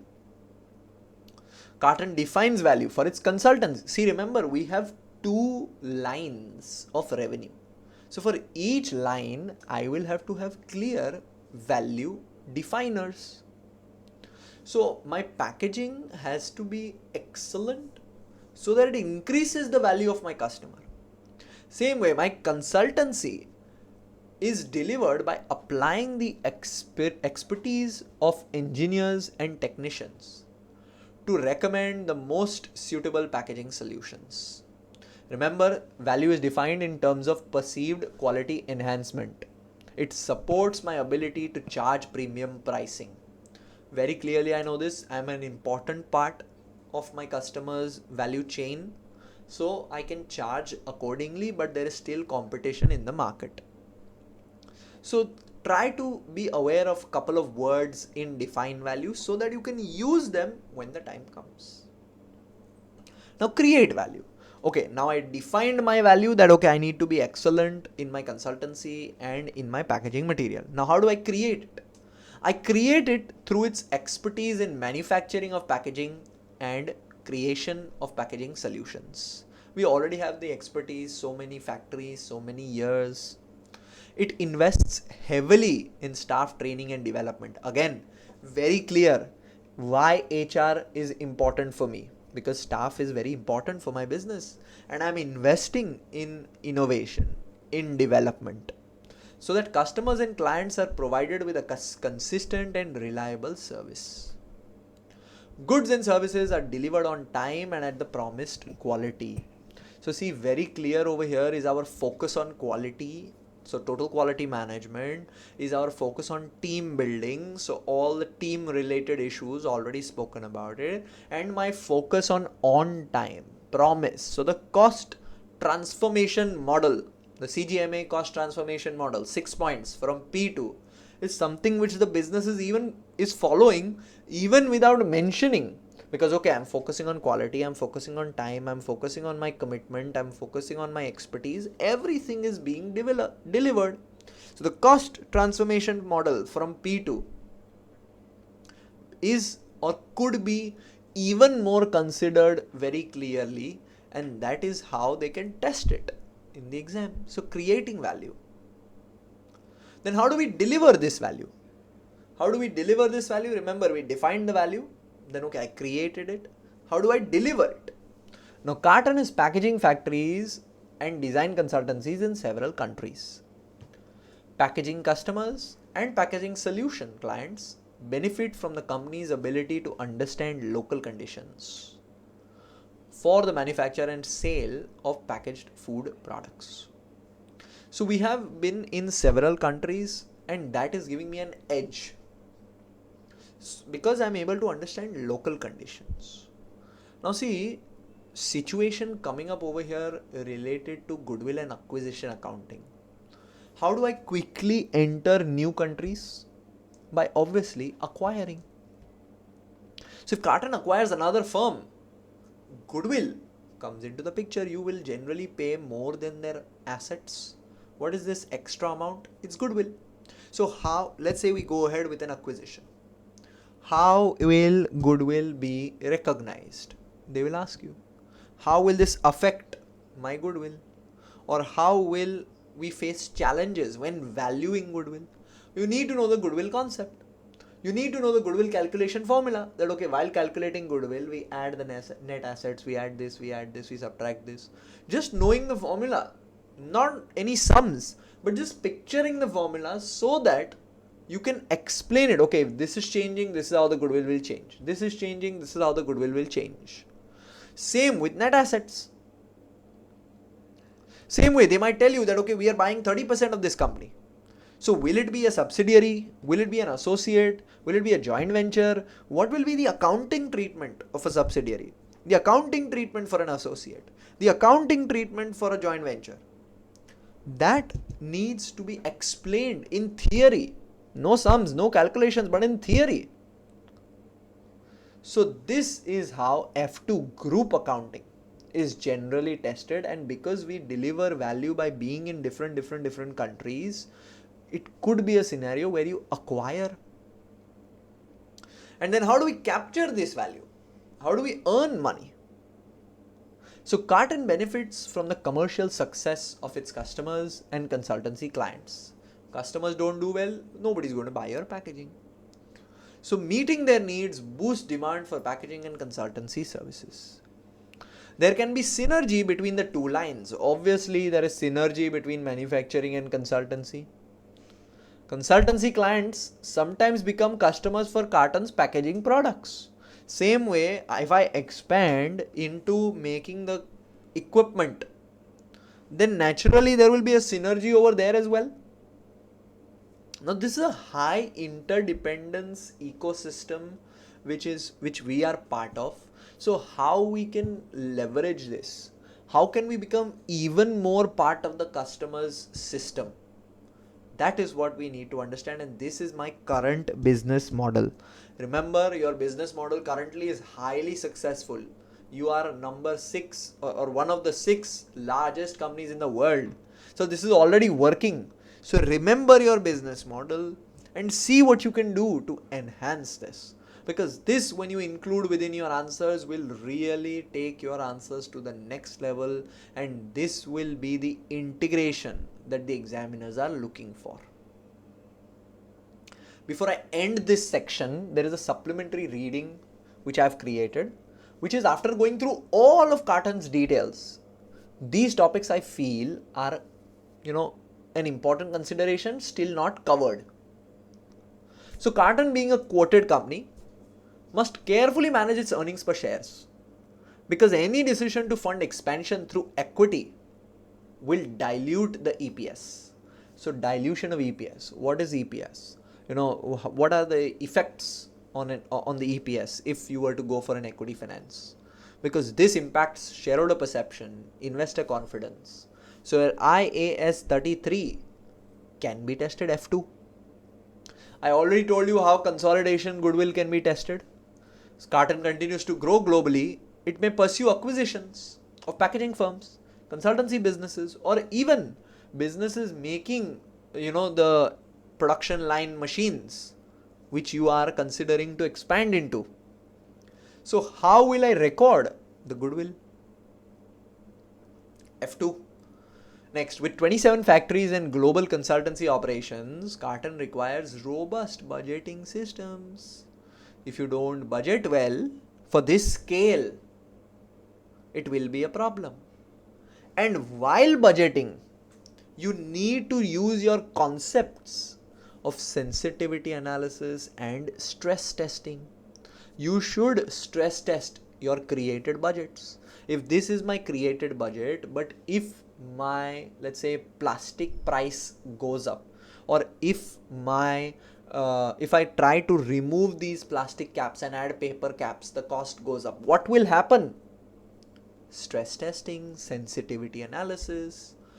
This can be incorporated within your budgeting to make sure that your budget is realistic. If something goes wrong, you are still going to be able to deal with it.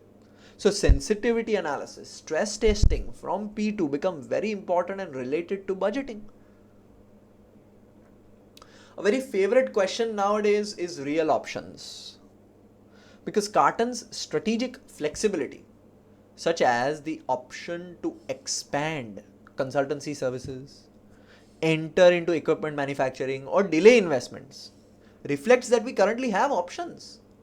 But the concept of real options, option to expand, option to delay, option to further invest, what are these options? From your theory point of view, you should have revised them, and that's from the P2 syllabus. All of the other topics I have essentially covered for you all, but I included them at the end of this Cartn analysis before I move to the financial analysis section, and this brings me to the end of part 2 of my analysis. So part 1, introduction, industry background. Part 2, all about Cartn. And part 3 is going to be the financial analysis section. There's a lot to take in, there's a lot to unpack. Please stop here. Watch part 2 again if you want. Consolidate your topic list. Revise on the topics within the topic list. Then you can start with part 3, and then it will make even more sense for you. That's part 2. For any questions, please reach out. We are always here. Now we are on to section 3 or part 3, which we are going to call the financial analysis section. So in this section, we will be covering in a very distinct way, first, the actual numbers which CIMA has released. So the actual statement of profit or loss, the actual statement of changes in equity, and the actual statement of financial position. First, the actuals. Then I will give you my analysis on each of these actuals one by one, which will eventually help you understand our business better, which will eventually help you understand. See, we understood the nature of our business, but the numbers of our business are ever so important to understand the actual health of the business. We know it's going to be a big business, profitable business, it's working, yes. But what are the actual numbers behind this? That's a very important consideration to make. And that is what we will be focusing on in the financial analysis section. So again, 3 reasons for the financial analysis. Number 1, to understand your company. Number 2, to always keep adding to my topic list. And number 3, again, to use this information when the time comes. I will tell you how you can use this, but these are my 3 goals. Always remember this. So first we are starting with my statement of profit or loss. So to start with my statement of profit or loss, we will look at the actual numbers. Revenue from, these are all millions, remember that. So we are speaking in thousands of millions, big numbers. So 1149 became 1236, which means you are such a large company with 1236 million in revenue. From this, your cost of sales also went up, because naturally you're part manufacturing. So if you sell more, you have to produce more, you need more material, you incur more costs. But the revenue went up by a higher percentage, by a higher number than the cost of sales. If you just look at it with a straightforward view, you'll see that the revenue went up by a bigger number than the cost of sales. Very clearly, this showcases that we were able to control our direct costs better, and that is why there was a healthy gross profit increase from the last year. From 229 it became 272.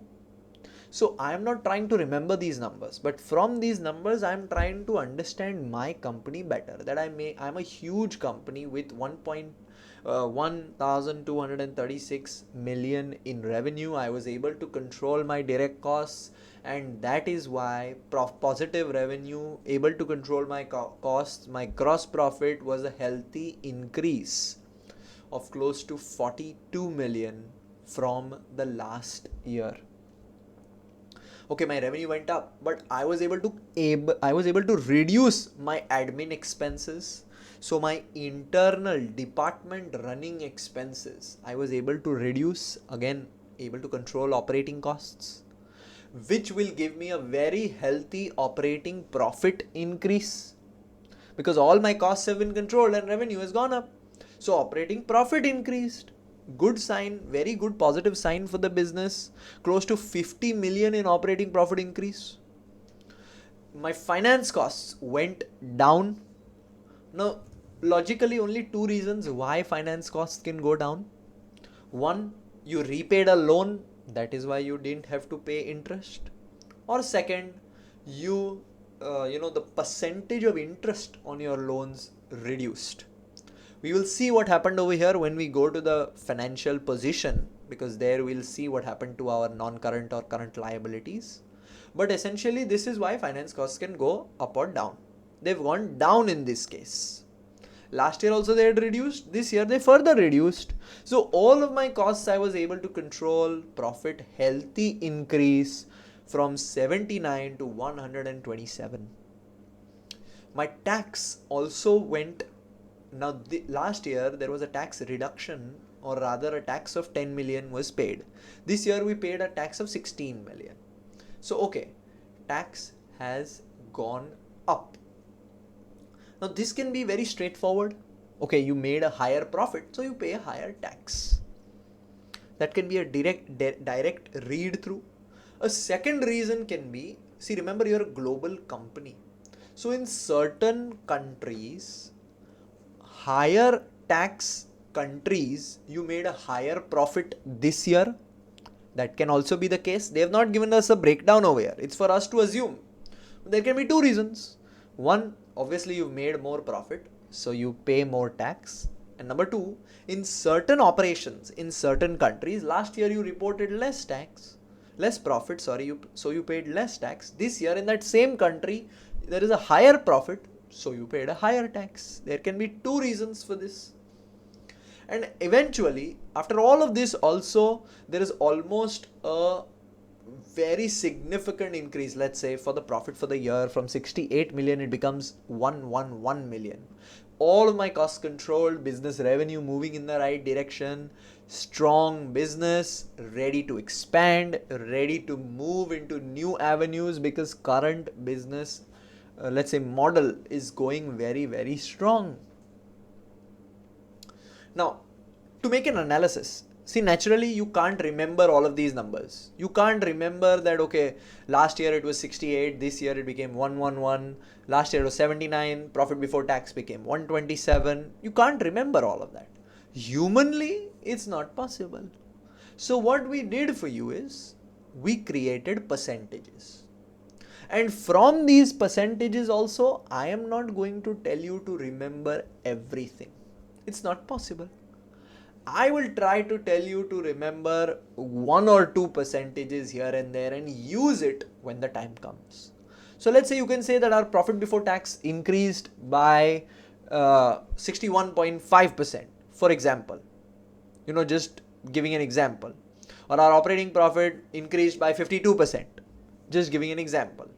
This will very clearly tell the examiner that this person has studied the pre-scene, this person has gone through the pre-scene, this person has spent time on the pre-scene. So when you use these numbers or quote these numbers when the time comes, and only that will happen if you've gone through the pre-scene 5, 7, 10 times, you let these numbers sink in, you let your business sink in, then naturally you will be able to showcase it. When you're writing anything on expansion, capturing value, anything, start your answer by saying profit before tax gone up by 61, 62%, revenue gone up by 8%, whatever. You don't have to show any calculations. These numbers have been given to you. So if you quote the numbers, the examiner knows that, okay, this person has studied the pre-scene, this person has gone through the pre-scene, and you will be rewarded for that. And also for your understanding, I have given you these percentages. So revenue went up by 7.52%. But cost of sales only went up by 4.8, which gives me a very healthy increase in gross profit of 18%. Admin expenses gone down, finance cost gone down, all of which gives me a very healthy increase of 61% on my last year's profit. Now remember, this was a absolute number analysis. Some margins also, your effective tax rate has pretty much remained the same, which means my second theory of taxes increasing in high tax countries doesn't apply over here, because effective tax rate has remained the same, 13% and 13%. So you are managing your transfer prices well currently. That is why your tax rate, even when your profit went up, has pretty much remained in the same bracket. So effective tax rate at 13%. Your margins are increasing from 8%, they went up to 11%, from 20% went up to 22%, from 5.9 became 9%. So essentially all of your margins are showcasing a good increase because your profits have increased. So if I look at the statement of profit or loss, we can know that our company is currently very profitable, very positive, very large, and all of this I have mentioned within text form as well over here for you. So when you are going through the PDF, reading by yourself, you still have these explanations to guide you. So this way, each statement will be picked up by us one by one for you, and we will be explaining the actual numbers, my percentages, to showcase the financial health of the business so that you can suggest whether the business is moving in the right direction, wrong direction, what to do, what not to do. Only if you know the numbers, you can suggest. So this is the start. Next, we are going to the statement of changes in equity they've given us. Now, this is a full chapter in your F2 syllabus. So you should be very cleverly and clearly know how to read a statement of changes in equity, what are parts of a statement of changes in equity, how to read it, what affects a statement of changes in equity. Everything is covered in your F2 syllabus. You should very clearly have revised that chapter. I'm going to go through the statement with you. So for share capital, it has remained the same. Started at 45 million, ended at 45 million, which means there were no new shares issued in this year. Next, we have a currency reserve which started at 24.3 million negative. There were positive exchange differences in this year, 9.6 million. Remember, Cartn operates in multiple countries, so we have foreign subsidiaries. Their financials will have different currencies. When this is converted to my home currency, H dollars, at the end of the year, if the exchange rate is better for us, we generate a profit. If it's negative for us, we generate a book loss, which is noted over here. Remember, these are translation effects which are noted over here. Any transaction effects, if you have internal transactions in different currencies and there is a loss, that goes to your statement of profit or loss statement. This is a statement of changes in equity. So if your holdings value changes because of the changes in exchange rates, that profit or loss only affects the books. But that has to be shown, so it's shown in your changes in equity. So 9.6 positive. That is why my currency reserve went down. From 24, it became 14, but it's still negative. So my currency reserve has gone down. Retained earnings from 332.8 got added the healthy profit of this year, 111.1. From this profit, 87 million was paid out as dividends to keep my shareholders also happy and show them that the business is growing. We still have a healthy retained earnings of 356.1 million at the end of the year. So if I look at it, my dividend payout ratio out of my profit comes up to 80%.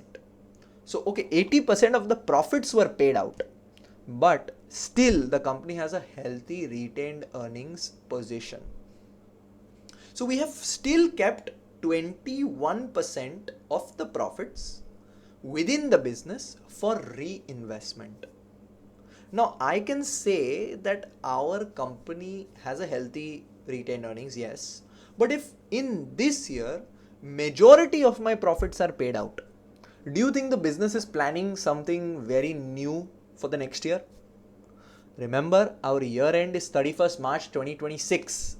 So your year has just ended, and probably 1 or 2 months, when you'll take your exam in May, 1 or 2 months will have been passed, May or August, depending on when you take your exam. The year has just ended.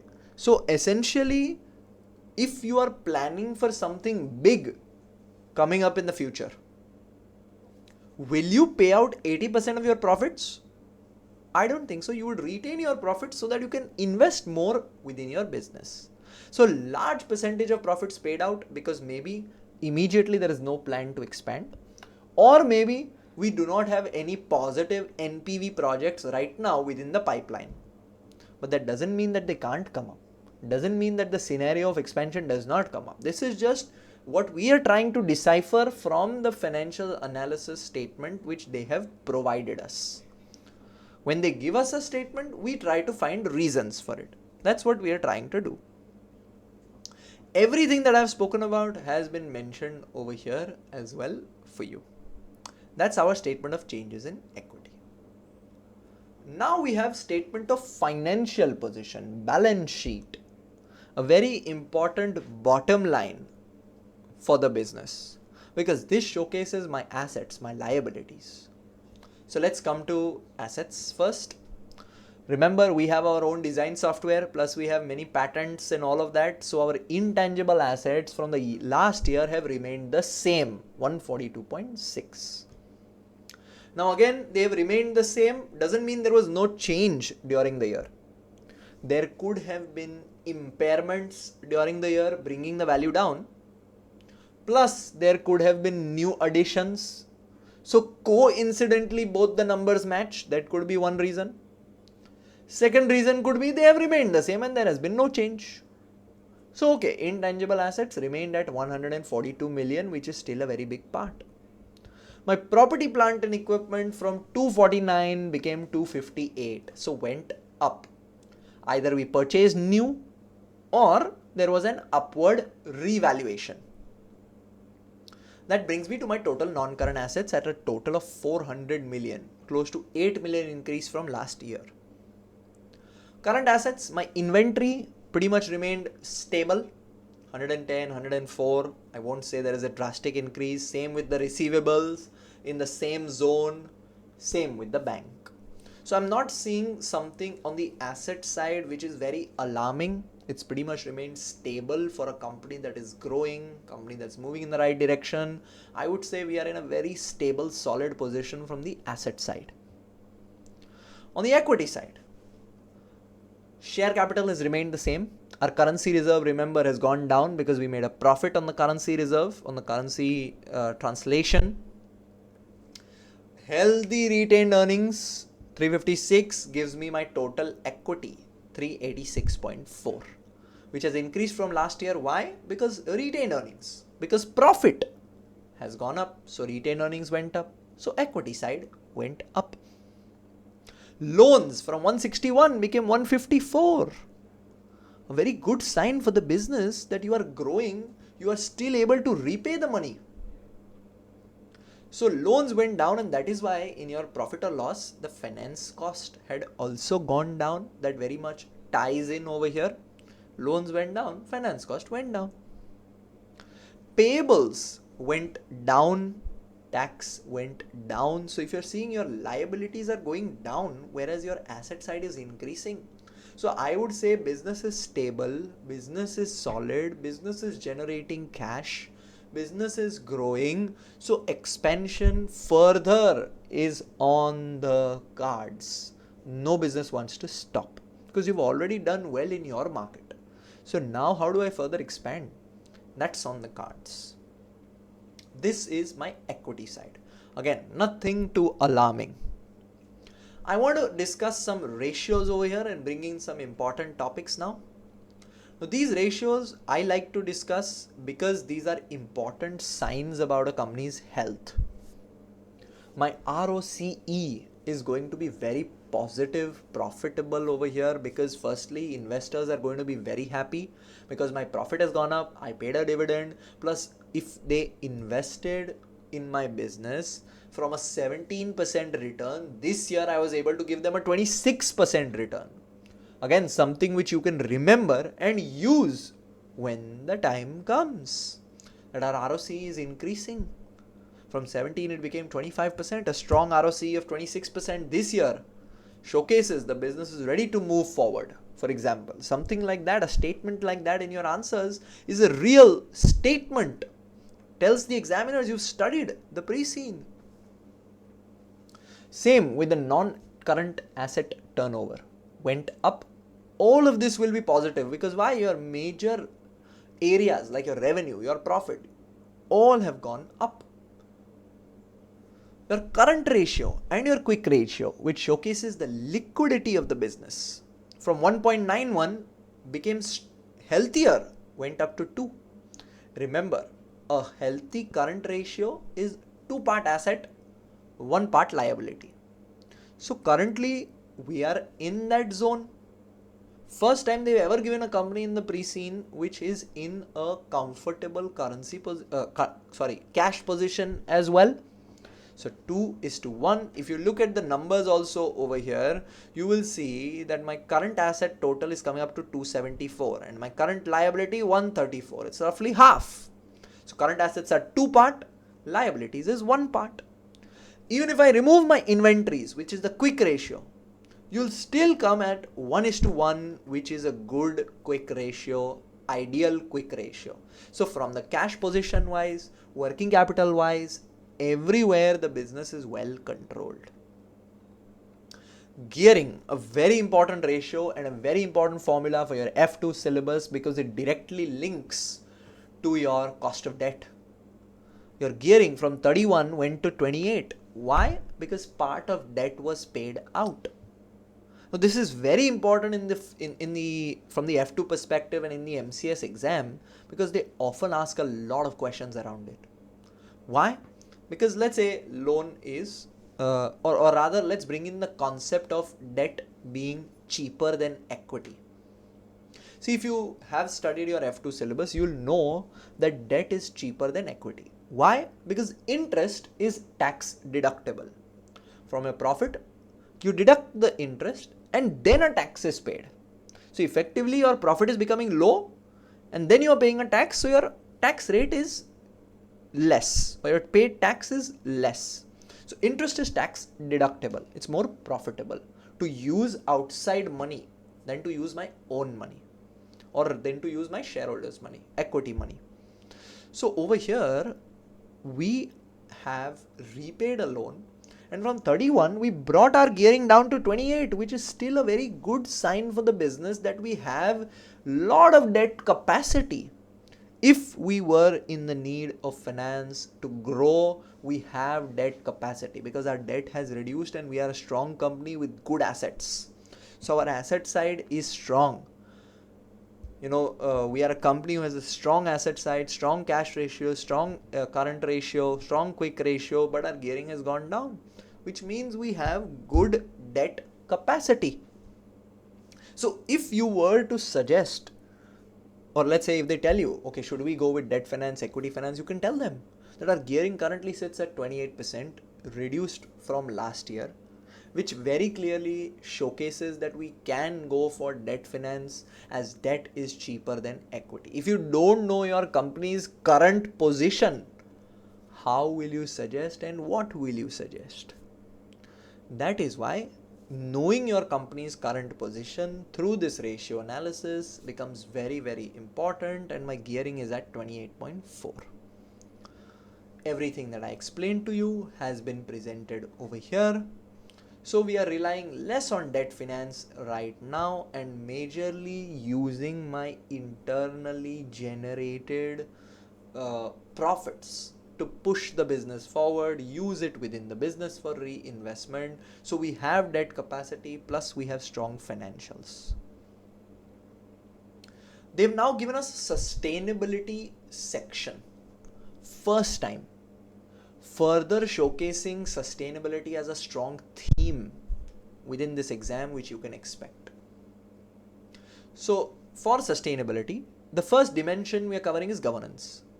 So Cartn's board accepts full responsibility for the sustainability of group operations. So the board is very aware that sustainability is key, which we also know because we have recognized sustainability as a board level discussion topic. The Director of Product Development has specific responsibility for the oversight of all strategic matters relating to sustainability and to keep the board informed. Obviously, product development has been given the job of innovation as well as sustainability. So Product Development Director reports this to the board discusses sustainability as a core concern. Next, strategy. Food packaging requires maintaining freshness and protecting consumers from contamination. Key challenges include paperboard, aluminium, plastic sourcing. These can be inherently unsustainable. Laminated layers of different materials can complicate your recycling. All of this which we are currently using in our production. So we can address this by replacing my plastic lids with paperboard lids. Purchasing paperboard from suppliers who use biodiversity friendly wood sourcing or sustainable wood. They are only developing their trees, cutting them and then planting them again. There are a lot of sustainable wood suppliers as well, working on changes to make products easier and more efficient to recycle. So what we can do to make sustainability further included within our operations is something that the product development director will have to look at. many businesses include a sustainability committee comprising senior managers from each functional area, is responsible for preparation and interpretation of routine sustainability reports.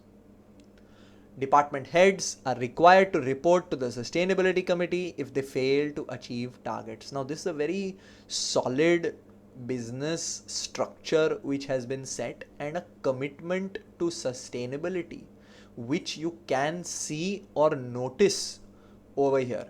Because see, essentially, if we were not committed to sustainability, then we would not have a sustainability just layout put up, right? We have put it up, which clearly means that we already are giving importance to sustainability, and we have a sustainability committee. So how is it structured? Think about it. So we have product development director at the top. Under him, we have sustainability committee. In this sustainability committee, there are senior managers from each area. They are held responsible. If they don't achieve targets, they are supposed to report it. This gets discussed at the board level, and then changes are made. So they've given us areas of expansion which Cartn can look at, like plastic lids. So this is your exam scenarios by themselves which they are giving you. Now they can say that, okay, plastic lids are now being eradicated. NPV can be tested. All of the topics that we spoke about can be tested. These are pretty much scenarios. Now Cartn has been working on reducing the greenhouse gas emissions associated with its manufacturing processes. Average emissions per carton are now 24 gram, a significant reduction from 35 gram. Earlier carbon emissions were 24 grams. Earlier they were 35 grams in 2015, now come to 24 grams.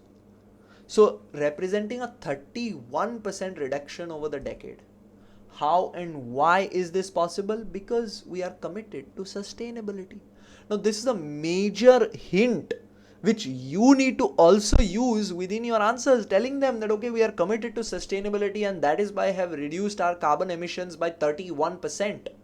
That is why we have a sustainability committee. That is why we have everybody being participated, like senior managers who are part of this committee. So all of this is your business's commitment. Now if you don't use it within sustainability scenarios, within your answer writing, then you're losing out on free credit. Let's put it that way.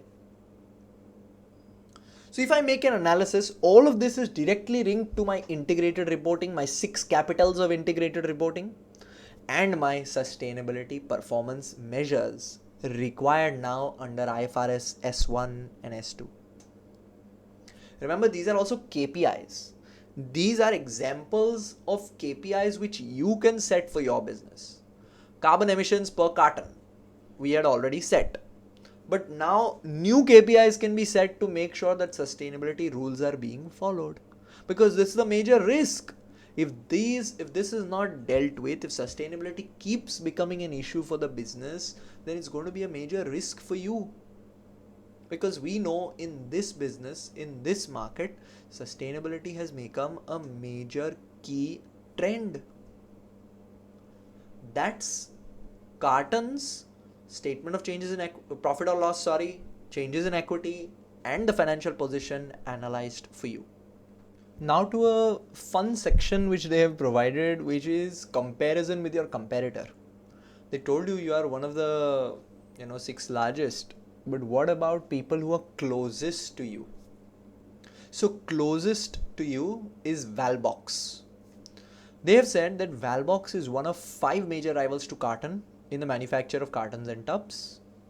Valbox manufactures cartons and tubs focusing on similar markets to cartons.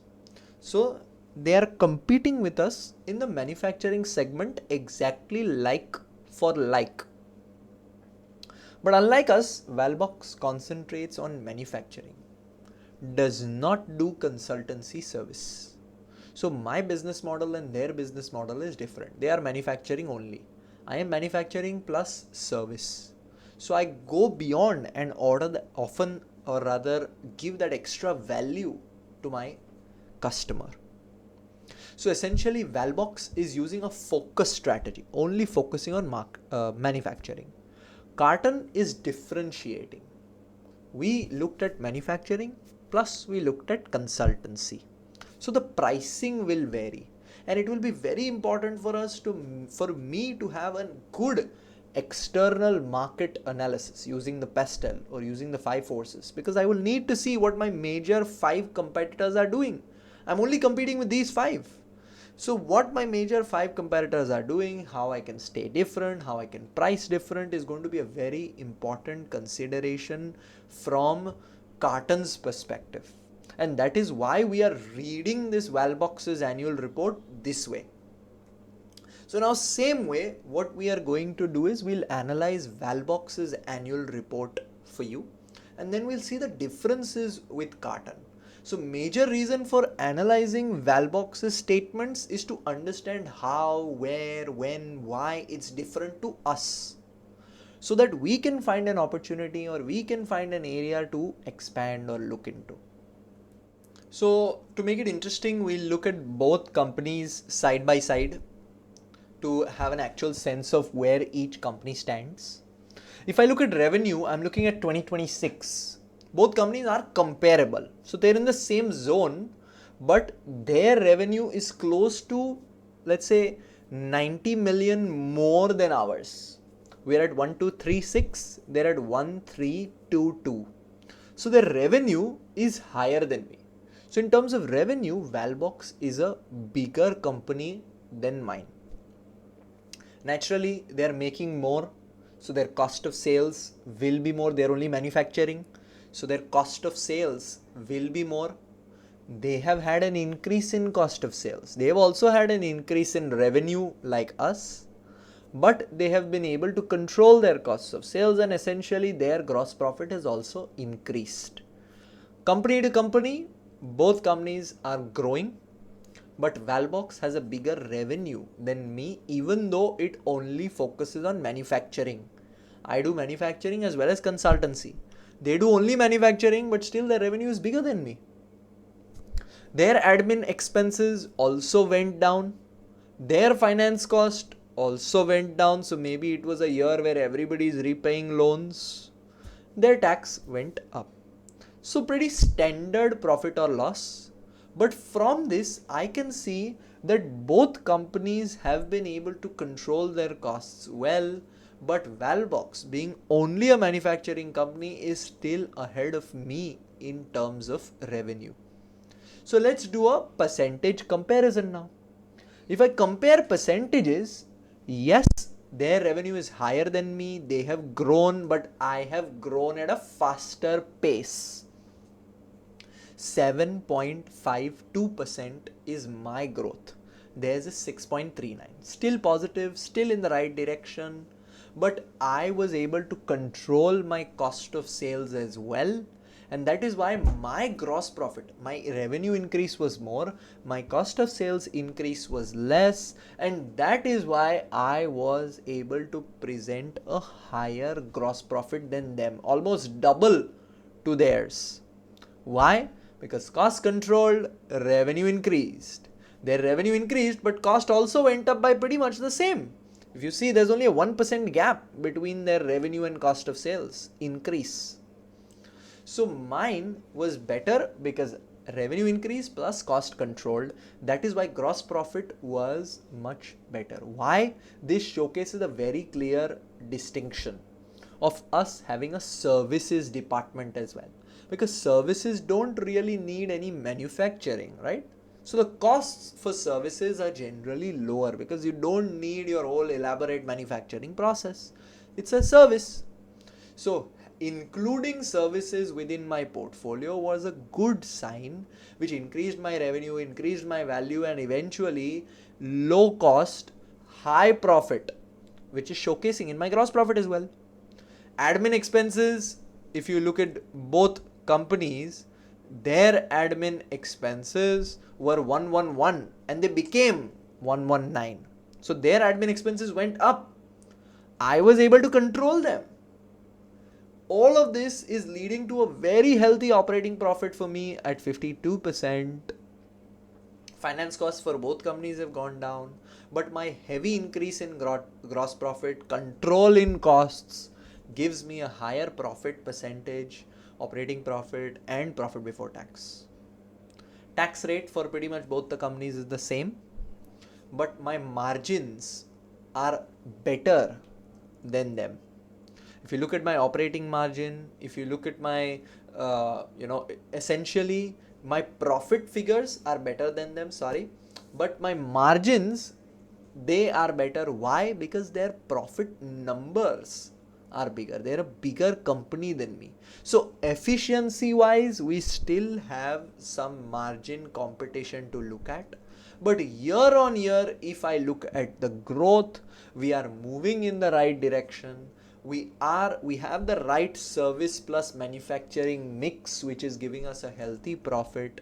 So we will move closer to Valbox in comparison this year if the same trend continues. But it will be important for us to ensure that this same trend continues, where we control our costs and my revenue keeps increasing. So this way, I'm not only understanding Valbox, but I'm understanding Valbox's comparison to Cartn, which is my major focus area, which is my major, let's say, focus section. Next, we have the statement of changes in equity. So the statement of changes in equity for both companies, they have also not issued any new shares. Share capital has remained the same. They also made a profit on their currency exchange differences, and they also paid out a big chunk of their revenue. So if I am looking at the statement of changes in equity, there is little to differentiate both companies. I paid out 78%, they also paid out 78%. So maybe this is market, let's say, equilibrium, or this is market expectation. Customers who are investing in food packaging companies are expecting heavy dividends. That is why companies are paying them. So if I want to continue to expand, can I continue paying this 80% dividend? 1 or 2 years, I might have to cut back on my dividend if I want to catch Valbox. And if I invest this money properly into positive NPV generating projects, it will move my revenue upwards, it will move my profit upwards, and I will be in close comparison to Valbox, maybe overtake them as well. So this is industry standard, yes. But what can we do differently? We can analyze because of the statement of changes in equity. Next, we have the statement of financial position side by side. Remember, Valbox has a higher revenue than me, so naturally it will have a higher asset base as well. It's a bigger company than me. If you look at the asset base for 2026, theirs was 740 and mine is 674. So they have more assets in use as well. It's a bigger company. My total non-current assets coming up to 400 million, theirs 453 million. My current assets 274, theirs 287. On the equity side, my total equity is coming up to 386 and theirs is 459. They have also repaid a loan. So their total current liabilities are at 119, mine are at 134. So we come up to a total balance sheet base of 674 million on my side and 740 million on their side, showcasing that they are a bigger company in terms of revenue, in terms of asset base as well. Now it's pretty standard in this industry to have strong working capital. My working capital ratios, the current ratio, the quick ratio are good. Theirs are also very good, very strong, which we will come to. Nothing alarming for both companies in comparison when I do the statement of financial position, but these numbers will showcase some clear, good insight. Now for my company, my ROCE had gone up, remember, 17 to 25%, but theirs is 35%. So if an investor is looking to invest money, if they look at ratios, they'll see Valbox as a more profitable company. If they dig deeper, then they'll understand that, okay, my revenues are better, my profits are better, so my dividend maybe will be better. So essentially, on the outset, Valbox looks like a bigger, stronger company. But if you dig deeper, they have good margins as well. But if you dig deeper, the business model of Cartn is different and it's leading to high profits. If you see the non-current asset turnover, it's clear they have more assets in use. With less assets, we are generating good revenue at 3%, 3x, sorry. They are at also pretty much 3x, but they have a bigger asset base than me. So there should be higher. But we are using our assets more efficiently, and that is why my non-current asset turnover is 3x. Both companies have good liquidity position. I don't have an issue on that. Return on assets for them is 24 minus 16, because over here their asset base is bigger, but we are using net income. So this reduces my a little bit of my profit because I offer services as well. So there are operating costs which I incur. If you look at my operating costs from the statement of profit or loss, you will see my admin expenses are 132 million for this year. Their admin expenses, and they are a bigger company than me, is 119 million. So my admin expenses were more. Why? Clearly showing that, okay, I have part of consultancy as my business. So there are going to be more admin expenses. Theirs is less because they're only a manufacturing business. So the return on assets showcases this. Gearing for both companies pretty much the same. I won't say there is too much of a difference, but these details are important for us to understand, which will only come if we do this comparative statement of financial position analysis that we have gone through. Remember, Cartn is a group, already has subsidiaries. Valbox is a group, already has subsidiaries. Both companies in the same market. They have different business models. They have different outlooks. We are a smaller company than Valbox in absolute numbers, in asset base and in revenue. But our growth rate is better, is stronger.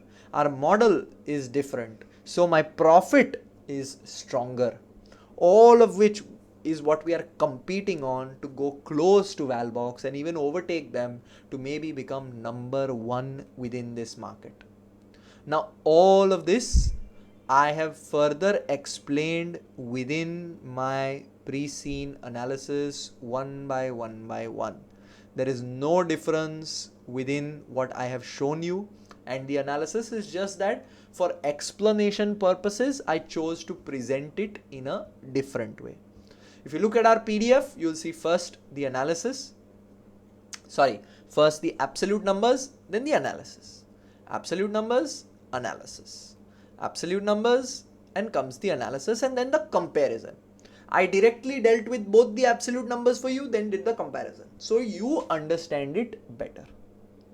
Each of it has its commentary explained, so when you go through in PDF form as well, nothing will be left out or left overturned for you. Now to the news reports section. Now the news reports section, what we do is, we take the actual news reports.